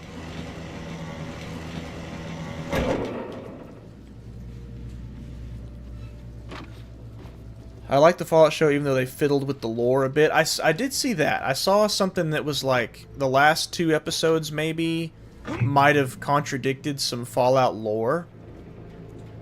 But I do wonder, is the show meant to be in the canon of the games, or did they pull a Halo and say, well, this is our own timeline?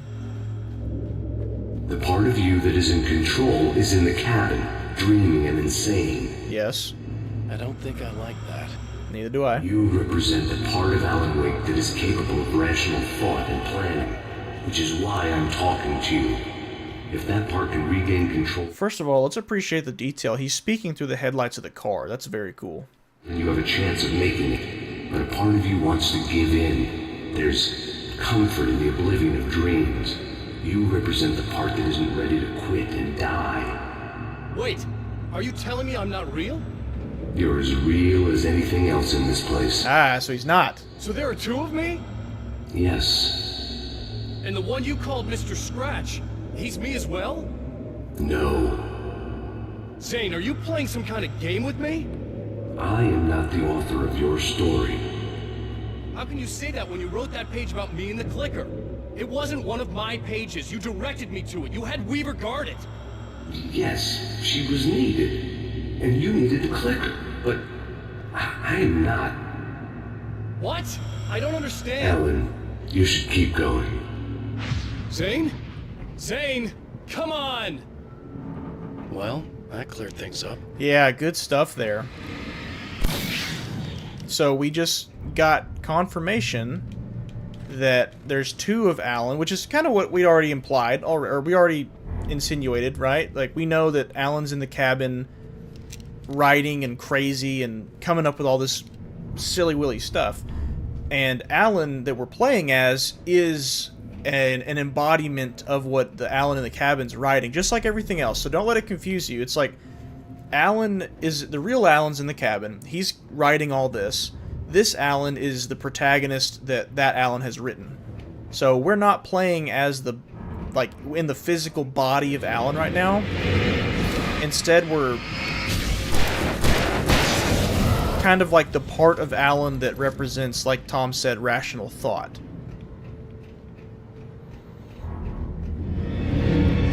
And Mr. Scratch, he gave a pretty definite answer that Scratch is not Alan. Even though he looks just like him. But did y'all catch that where he said, I'm not the author of your story? That's Tom saying, I didn't write this, you wrote this, not me. And then Alan saying, well, how could you say that? You wrote about me and the clicker. And then Tom stuttered and said, well, I'm not. So I have a suspicion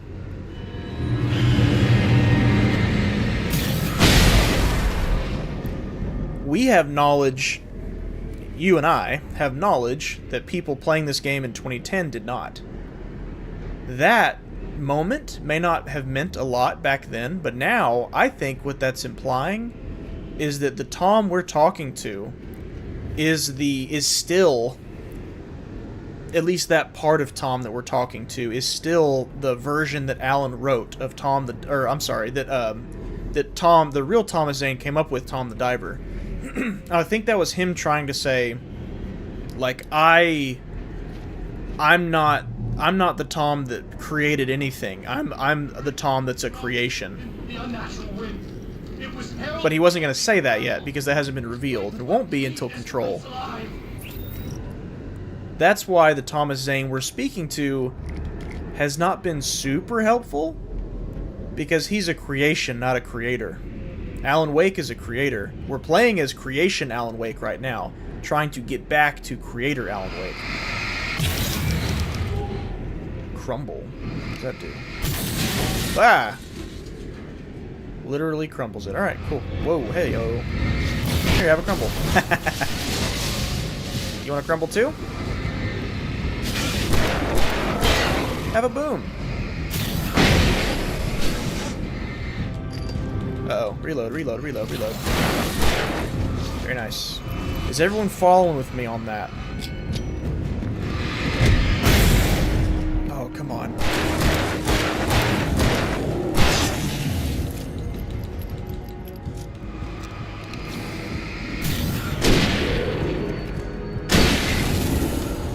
But again, that doesn't contradict what I said earlier. There's still, Thomas Zane really is still in the dark place somewhere. Just the diver version that we're talking to is a combination of real Tom, but also the character Tom created. And it's more so of the character that Tom created than it is the real Tom. Because don't forget, in Control, we met Thomas Zane. Like, we met Thomas Zane that wasn't a diver, and he looked just like Alan. He looked no different.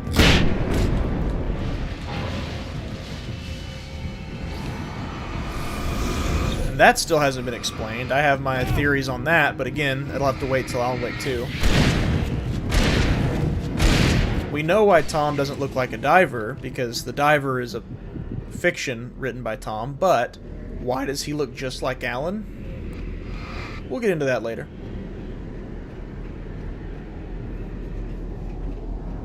It feels like it was maybe people who actually played enough of the games to get the Fallout experience down. That's good. That's really good.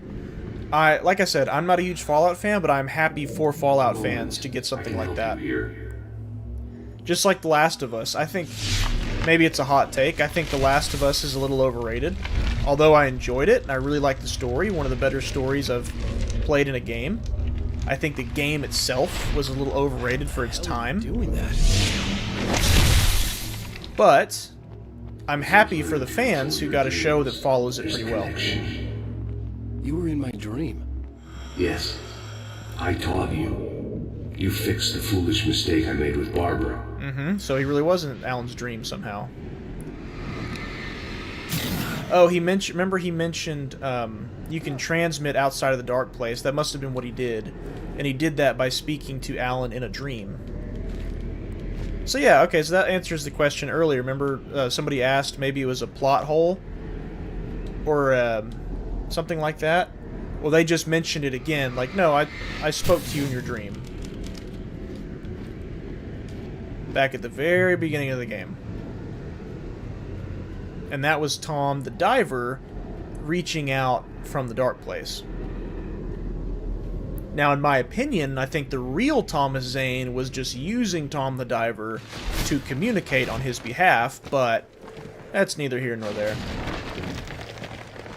Again, it's one of those cool but not necessary type of lore bits.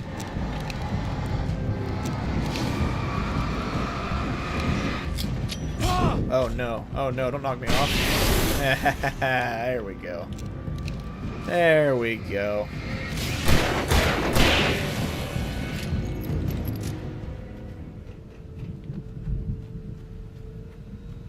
Insane. Yeah, true. Very true. Wait, I'll save that.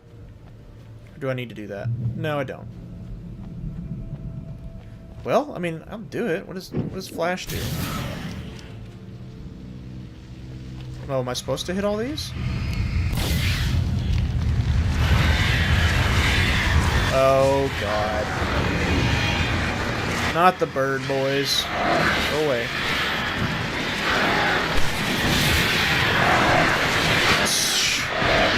I should have turned these spotlights on first.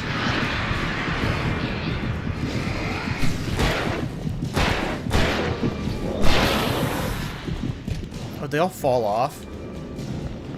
Aha, you big idiots. How you like that? Ah! Barely saw that out of the corner of my eye. Woo! That's all anyone wants from a TV adaptation, so if you manage it... Yeah, no kidding. It's just not hard. It's just not hard. If there's already a story that everybody loves, swallow your pride, stop trying to give us your version of it, just adapt the source material for a new audience, as in not general audiences. I'm saying like people who watch TV versus play video games. Just adapt the story for a TV medium, and that's it. The hard work's already done for you. The story's already been written. Why are we hiring all these writers who are complaining about, you know... Blake ran for the light. It was pointless. He would never reach it. His life would be snuffed out just as easily as the very thing he... Alright, I've had enough of that. Enough of that. Even with the light gone, all I can... Yeah, why are we hiring these writers that all want to shove their agendas into everything? Just copy what's already done. The hard work's done for you. Save some money, too, while you're at it. Put that money in special effects instead. Or, you know, maybe hire build actors. I don't know, whatever you want it to be. Costumes. Set design. Put the money there. No need to hire writers to come up with their own stuff. It's just so... It's so backwards. You have a lot of problems, Alan. I do. I'm so... Canonically is unclear at the moment. They reference a lot of locations from 1 and 3, and Season 2 will go to New Vegas. Very cool. Is this after the game or in this... Oops, sorry. Is this after the game or in the same time as the week he lost in game? It's afterwards. The Tom you're talking to is a manifestation of Alan's mind based on his knowledge of him, not the real thing. I believe so, yes. I believe the answer to that question is yes. I was so stupid. Based on him finding those poems and the diving suit. This is how Alan has created Thomas Zane in his mind. Since we're being so frank here, Alan, and let me just reiterate how happy I am. His head's a TV. I would like to summarize your condition. By all means. And please, just let me know if you think I'm being unfair. All right. Well, let's start with the obvious. The car crash. Untreated head trauma. All due respect to Doc Nelson, but he's hardly a neurosurgeon. I think that the injury has affected you more. Shut up, Hartman. Yeah, I have had bad headaches. Then there's your history of substance abuse, which, combined with your chronic insomnia, has resulted in hallucinations and extremely poor impulse control. That's a dangerous combination, one which your wife has unfortunately had to suffer from far more than you. I know she has. I don't think I'm exaggerating when I say that you are existing in a state of all-encompassing denial. I love Fallout 3, Brett. I actually do love Fallout 3, specifically. Responsibility for your own actions. It allows you to solve your imaginary problems and dismiss the things that truly trouble you. In your self-serving delusions... Real quick, I will say, Brett, yes, the exception to that rant, something I said earlier before you joined, the exception to that rant I made is that Fallout is a universe where that flies, where that can work. You actually can have an original story and not betray the rest of the series. But a bunch of other ones, no. Like Last of Us, no. And they didn't, thank goodness. Dr. Hartman, I think that's spot on. I can't argue with any of that. Well, I'm sure I'm stating the obvious. I don't want to labor the point, but, well, No, I understand. It's important that I face it. Precisely, Alan. You've put so much effort and imagination into this self-deception, but what good has it really done for you? You refused my offer of help, and here you are. Did being so obdurate really get you to a better place? No. What is the point of this? What is the... Really help Alice? Is this just all his self-doubt, I guess? Probably not. Probably not. It's gotta be, because look, the TV is the version of Alan that's going insane. No, I've been talking with her. There's something she wanted you to hear. Oh, this is the part where they make a reference about race, and I used this in my Alan Wake 2 video when I mentioned, hey, they've been commenting on... The Dark Place has been commenting on racial stuff, even without the help of a company like Sweet Baby, and this is where that happens. Back in 2010. That sounds like fun. I think this is the part. All I ever wanted Yes, it is. to help you, Alan. I ate all the shit you handed. Is this real, or is it the Dark Place screwing with it? It's thoughts and memories. That conversation with Dr. Hartman never happened, and I don't think this conversation with Alice ever happened either. Keep that in mind. Don't let it confuse you. Out and tried to understand your pathetic, wealthy white male drama. Until my life consisted of managing your never-ending crisis. I hate you for your childish temper and the arrogance and self-indulgent pride that undermine all efforts to drag you out of the hole you insisted on digging for yourself. I hate you for leaving me in the dark with that insane monster bitch! Wow. All you had to do was act like a loving human being for once in your life and stay with me. So he's guilty. Exit hadn't been more important than making sure I was all right. He's guilty that he left Alice alone in the cabin. Where you went, but that's okay. I don't want to know. I don't think I'll ever be all right. The only thing that keeps me from killing myself is the hope that I'll never see you again. Wow. Ouch. I just can't argue with that. Yeah, and Alan's agreeing with all of it. Before I ruin what life she has left. I think this is a breakthrough, Alan. I'm really very proud of you.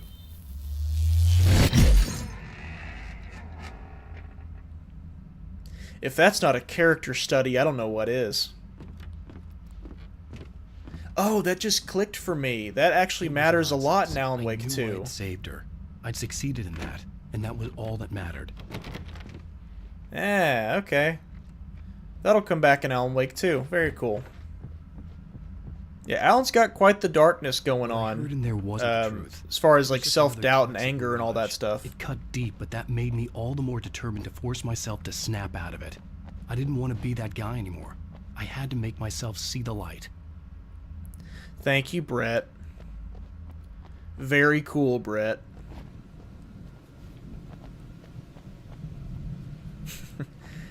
Brett the memester. Where do I... Oh, here we go. Yeah, I should start giving that disclaimer before every game I play. Hey guys, nothing you see is real, you know. Don't worry. No one's actually getting hurt. It's all fake.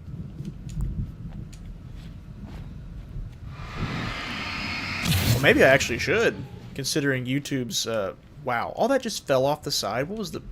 Yeah, thanks. Considering YouTube's monetization policies. Oh, jeez! Oh, let's get off this plane. Wait, was I supposed to keep going that way? I think I was. Oh, you just jump off here anyway. Hey, hello.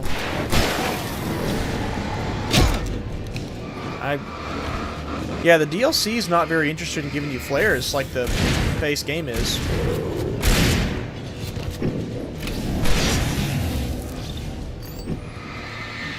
I'm out of habit. I'm clicking the flare button in the middle of a fight, thinking I have some, but I don't.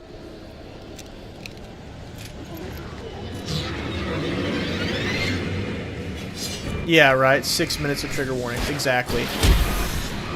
Because you know how, like, when you're watching TikTok, and you'll see a movie clip or something, and it'll say, like, everything fake, or it'll, like, blur out a gun, or it'll skip the part where someone gets punched or something.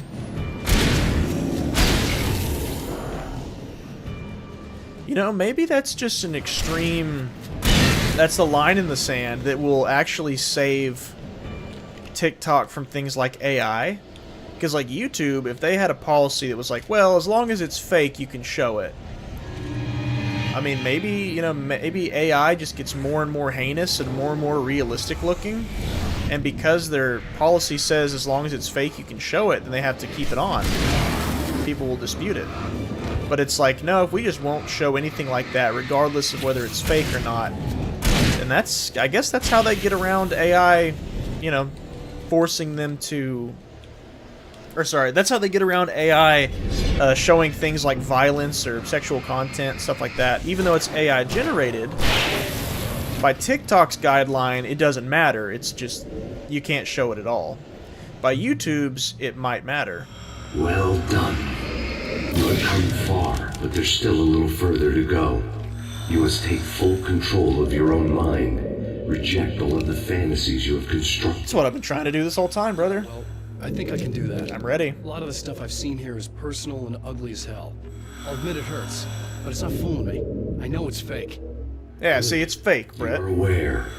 The part of you bent on self-destruction is not. But you must be careful. Just because you know the lies for what they are, that doesn't make the danger any less real. I'll make it. I don't have any choice. Here.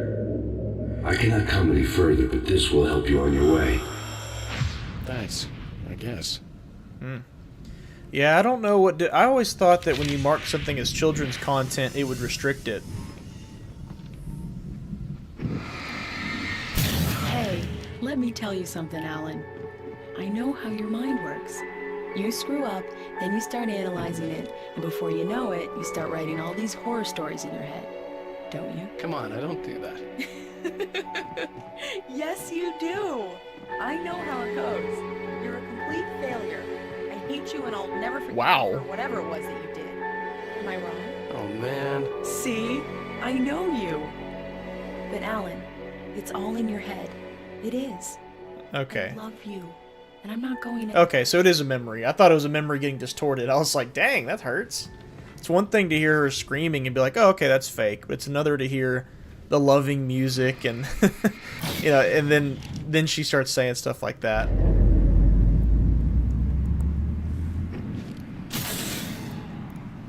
There it is. Okay, I was wondering how to hit that bridge. Okay, so we're trying to reach the lighthouse. There were too many of them. Hordes and hordes of them, swarming over the landscape, eager to kill. Uh-oh. They were coming for Clear? Get it with sheer numbers. Oh, nice. Okay, so you clear out the boulder, and the lighthouse shines a light. Very cool. Yeah, I like that about the DLC. I wish the main game had more stuff like that, where you're using your flashlight for something more than just removing a shield, basically. Like, you're using your environment to fight the enemies. That's cool. I appreciate that. It adds more variety.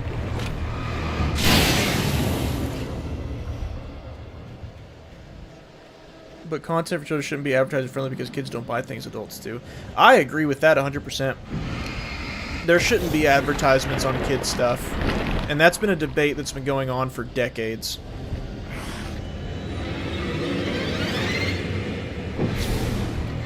Like, I am of the opinion that even if an advertisement checks all the boxes, you know, like it says ask your parents' permission or ask your parent this, I don't care. Like, it's the goal is to influence a child to purchase things, or influence a child at all. So I say no, there should be no advertisements at all. But I get it, it's how they make money. So at the end of the day, do they care? No. They don't. They want that sweet money. YouTube's after the numbers, this amount of go watch companies. Yeah, YouTube's not going to care. They want money. You know what's really funny to me? Is that I absolutely trash-talked YouTube Premium in that pay to progress video I did. Just for a joke. You know, it's kind of a blink and you miss it moment. And nobody in the comments has mentioned that yet. I thought it was really funny. I guess not. Or maybe people didn't notice. Or the honest answer is most people probably didn't get far enough in the video to notice. It's still one of my worst performing videos. I think this Control one's gonna beat it though, as being my worst performing in a while. But that's okay. You know, sometimes as a YouTuber, you just got to make a video that you just want to make. It's not always about numbers every time. That's how people get burnt out. They rely on the algorithm doesn't provide, and they get unmotivated. And I made the Control one knowing full well that it wasn't going to perform very well, but I just wanted to make it, so I did. Yep. I've died, this is Control Deja Vu, I've died more in this DLC than I have in the entire base game. That's crazy. It's probably why Zoomers are so pro games industry, because they raise the tablet in their hands, blasting advertisements in their face. Probably. Probably. Because they've been advertised to their entire life. You know, there's an entire generation of gamers that doesn't know what it's like for every other game to not have a battle pass. An entire generation of gamers that doesn't know what a complete game on launch looks like. They don't know what no microtransactions looks like. Because every game they play is riddled with them. That was cool.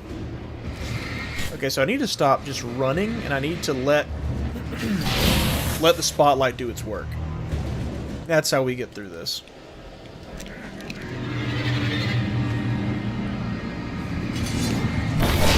Go. Come on over here. Come on over here, boys. Oh, I didn't get them all. Wow. It's okay, I have another one. There it is. See, that's cool. I appreciate that gameplay variety. Oh, no, he's right behind me. Goodbye.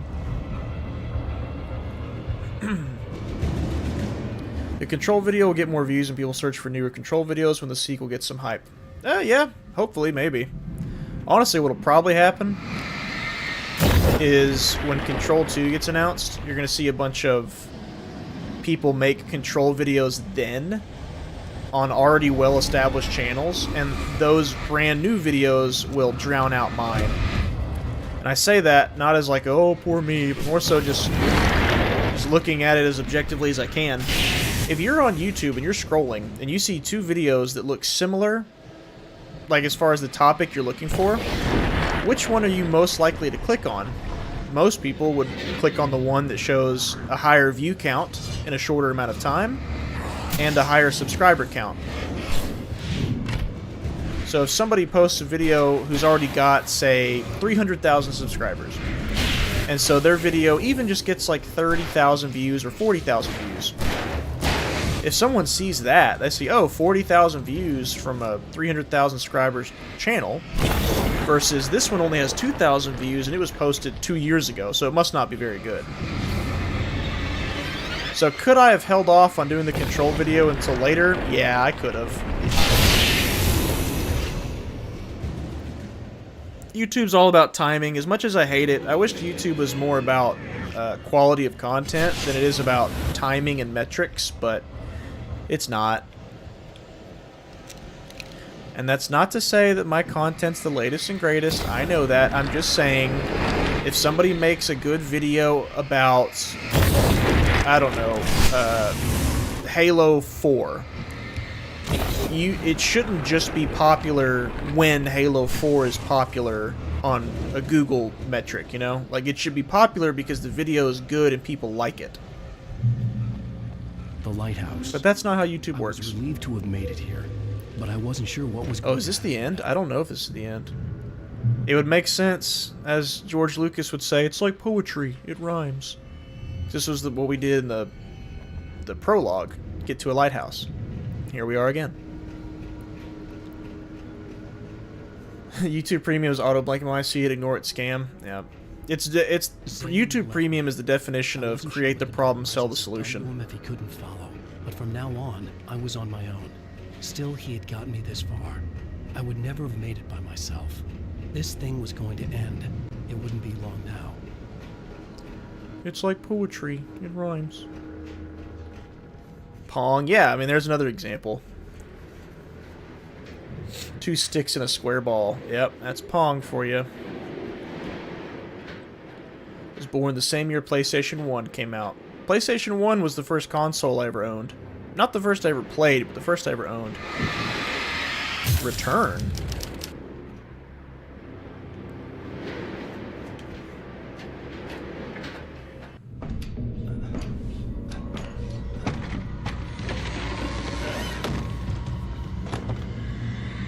I don't know if this is the end or not.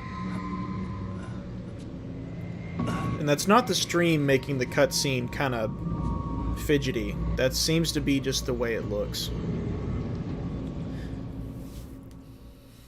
Oh, yeah. Surprised by the change of scenery, but not much. I was starting to understand the symbolism, the way the dark place flowed. I don't. It's gorgeous out. Enlighten me. Something, all right.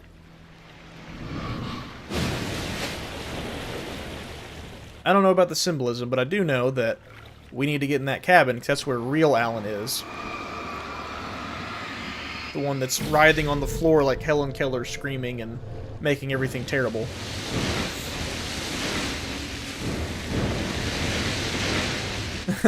Yeah, you bought a video game and you owned it. Crazy concept, isn't it? Hey, Al. Feeling kind of depressed here. What? So Zane's your new buddy now. I feel abandoned. You're not the real Barry. Shut up. Oh, yeah. That's what Alan said. Feelings? I'd feel bad for the real Bear, but he ain't it. Thing is, you need to get all rational here. Abandon your fantasies, right? Uh-huh. I kinda hate to say this, pal, but I'm one. Alright, then you're abandoned. You're abandoned. That's great. Yeah. I didn't know Alan was going to say that. That's twice. Can I go for 3? Can I go for 3? Al, what I'm saying is the only way you're getting in that cabin is through me. It's one of those kill your darlings things. But hell, you're used to that, big shot writer. Am I right? Okay, bring it on then. Ah, Alan didn't say anything that time. Wake knew, turning his friends against him. They were all against him.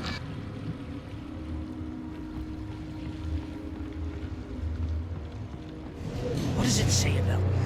It's Bear. Keep yourself from getting bitter. Here we go! I'm earning a 50% commission. 15% commission, boy. On what?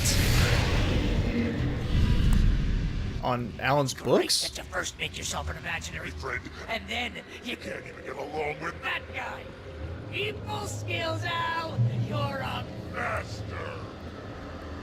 I guess we're boss fighting Barry now. It's only a dream, it's only a dream, it's only a dream, it's only a dream. Let's crack that writer's block of yours, Alan. Oh, there's Hartman first. Hello, Hartman. You're a modern master of crime fiction, an expert. Whoa, yeah. And a master of substance abuse. Can I shine my light on him? He doesn't do anything. Alright, Hartman. You can't even dodge the crows.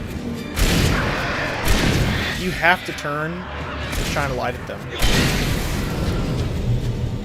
How many bosses are we about to fight here? So Hartman's gone. Come on down here, Barry. Come on. Whoa, who's... Oh, is that Tor? Didn't matter.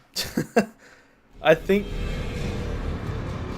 that was Tor Anderson. That looked like a guitar or something.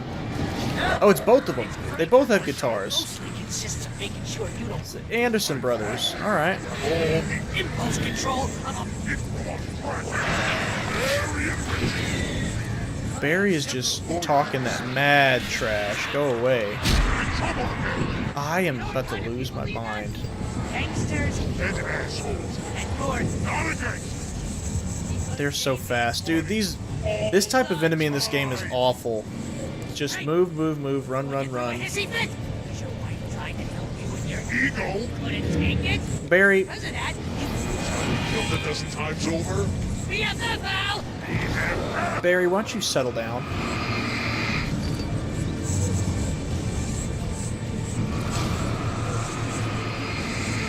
Come on. There we go.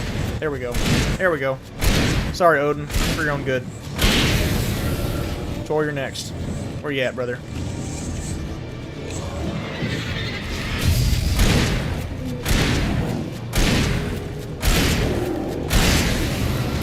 Whew. Oh, there's the TV from the first DLC. It's totally not.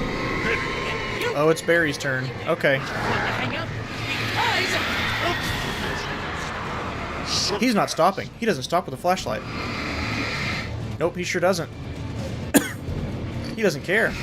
There we go. 3, 4, that should do it. Nope, 5, 6, 7. Golly.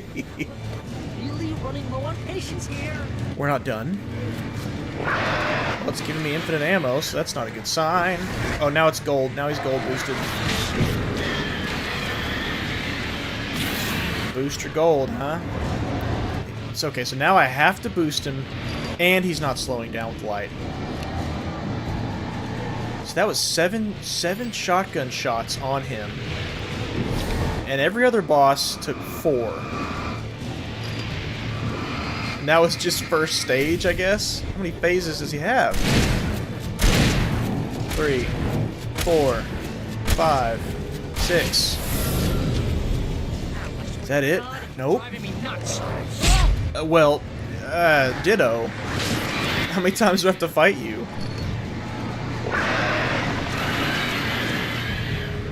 I can barely even see him.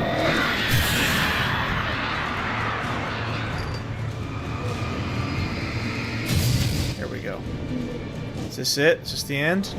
1, 2, 3, 4.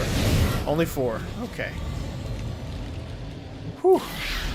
Did we do it?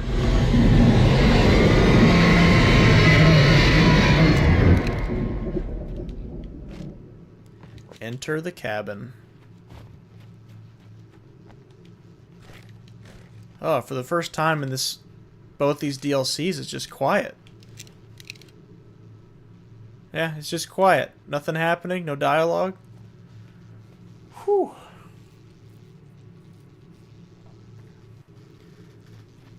Quick, summon a Rose and throw Barry to win. Yeah, that's real. Old Rose. They kind of did Rose dirty in Alan Wake 2. You'll see what I mean. Her character model looks very different from the first game. Wait, I want to go see what's in the shed. Nope, can't.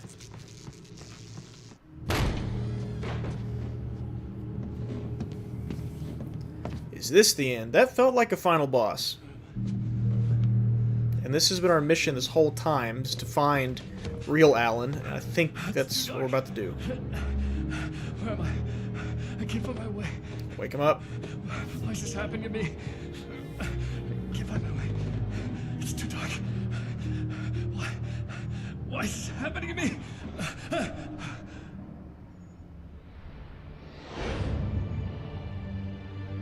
Just like that, my mind was clear. Zane had been right. I could think clearly again. There we go. But I couldn't survive in this place the way he had, and I might not make it back a second time. Leaving this place would be hard. Maybe impossible.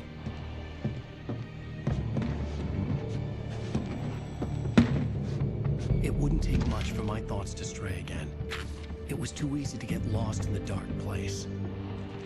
So this is the actual ending to Alan Wake 1. Before, I was ready to curl up and die. Let myself slip away. But here I was.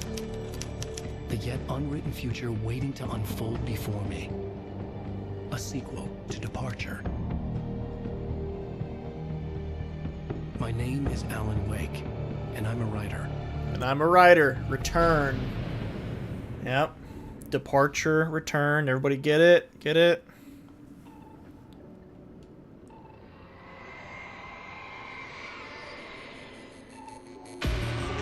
Oh, we're going to skip just in case of copyright. Well, that's all she wrote for Alan Wake 1. The 2 DLCs, they didn't have much happen narratively, but they added context to what exactly Alan is enduring in the dark place. And that will help us out a lot when it come Alan Wake 2 time. We'll be referring back to these DLCs quite a bit. Beast, Big Boss, Barry, Butchering, alliteration, yeah. Very fast stream. It was a fast stream. I mean, shoot. It was only, what? Is that 2.5 hours? Yeah. So nice in the darkness to leave these boxes of ammo lay around. Well, I know that's a joke, Brett, but technically Alan left those boxes laying around. The Dark Presence has been subdued. The Dark Presence, we don't know where it's at. Everything we just went through was all from Alan's creation. His own memories and thoughts out of control, making that reality in the dark place. So technically, Alan left himself ammo behind. My trunks have been dispatched. Time for you to leave and watch Fallout? Yeah, I am strongly considering doing that. I would love to make a video. I would love to make a video on video game adaptations. But the effort required to do that, to get around copyright, I don't know if it'd be worth it. You know? Like, I'd have to... Well, maybe if I just showed trailer footage. Can't show Halo trailer footage, by God. Paramount will copyright everyone that tries that. I don't know.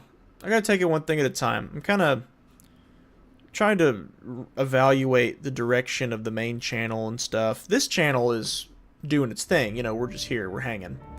But the main channel, I gotta evaluate the direction I want it to go.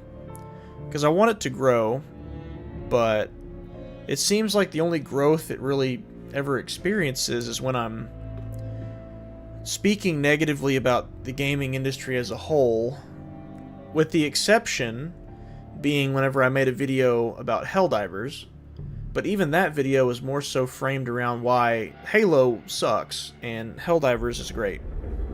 So, I don't know. You guys will probably see it in the next few videos. I'm going to do my best to try to shift my content to where it's at least like 50% positive, until hopefully we can get to a point where the majority of people watching don't just want to click because they want to see me roast something, you know? I like roasting things. There's some things that are worth roasting, and it's well worth it, and they deserve it, and they should have a video made about them. But I don't want to do nothing but roast all the time, you know what I mean?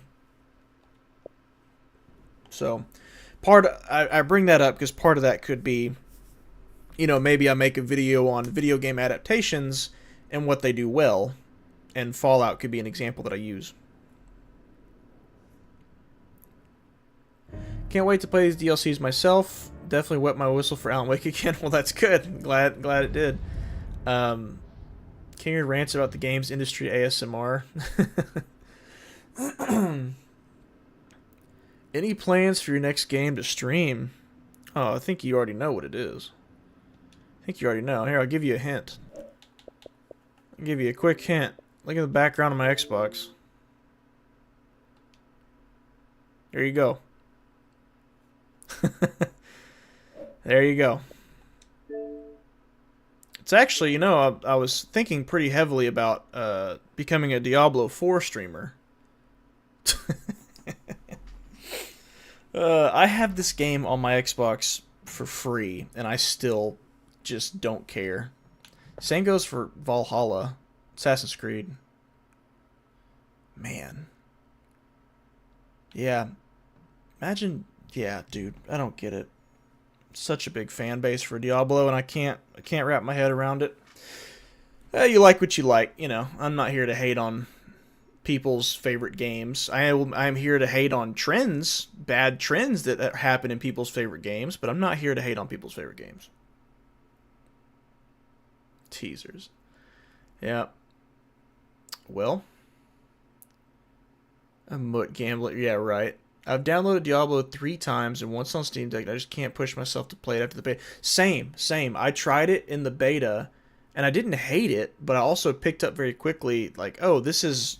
I'm just grinding. Like, that's what Diablo is, I know, but... you know, I just don't... Not very interested in doing all that.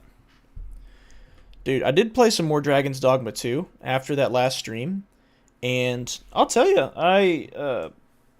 it's not bad. It's not bad. I still prefer Elden Ring, but Dragon's Dogma 2 is not bad. I had a lot better experience once I got away from Mage, which is literally just a support class.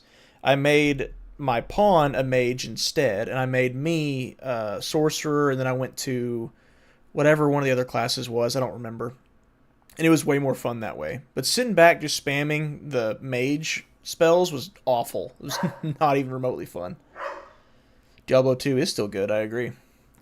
Well, alright, I think that's it for today. I'm going to go ahead and call it. That was a short stream, and Ollie's barking in the background, so that means he's ready to go outside. But yeah, next week, here she is right here. And I think it might be interesting because I'm willing to bet some of you, unlike Alan Wake 1, have probably not played through Alan Wake 2.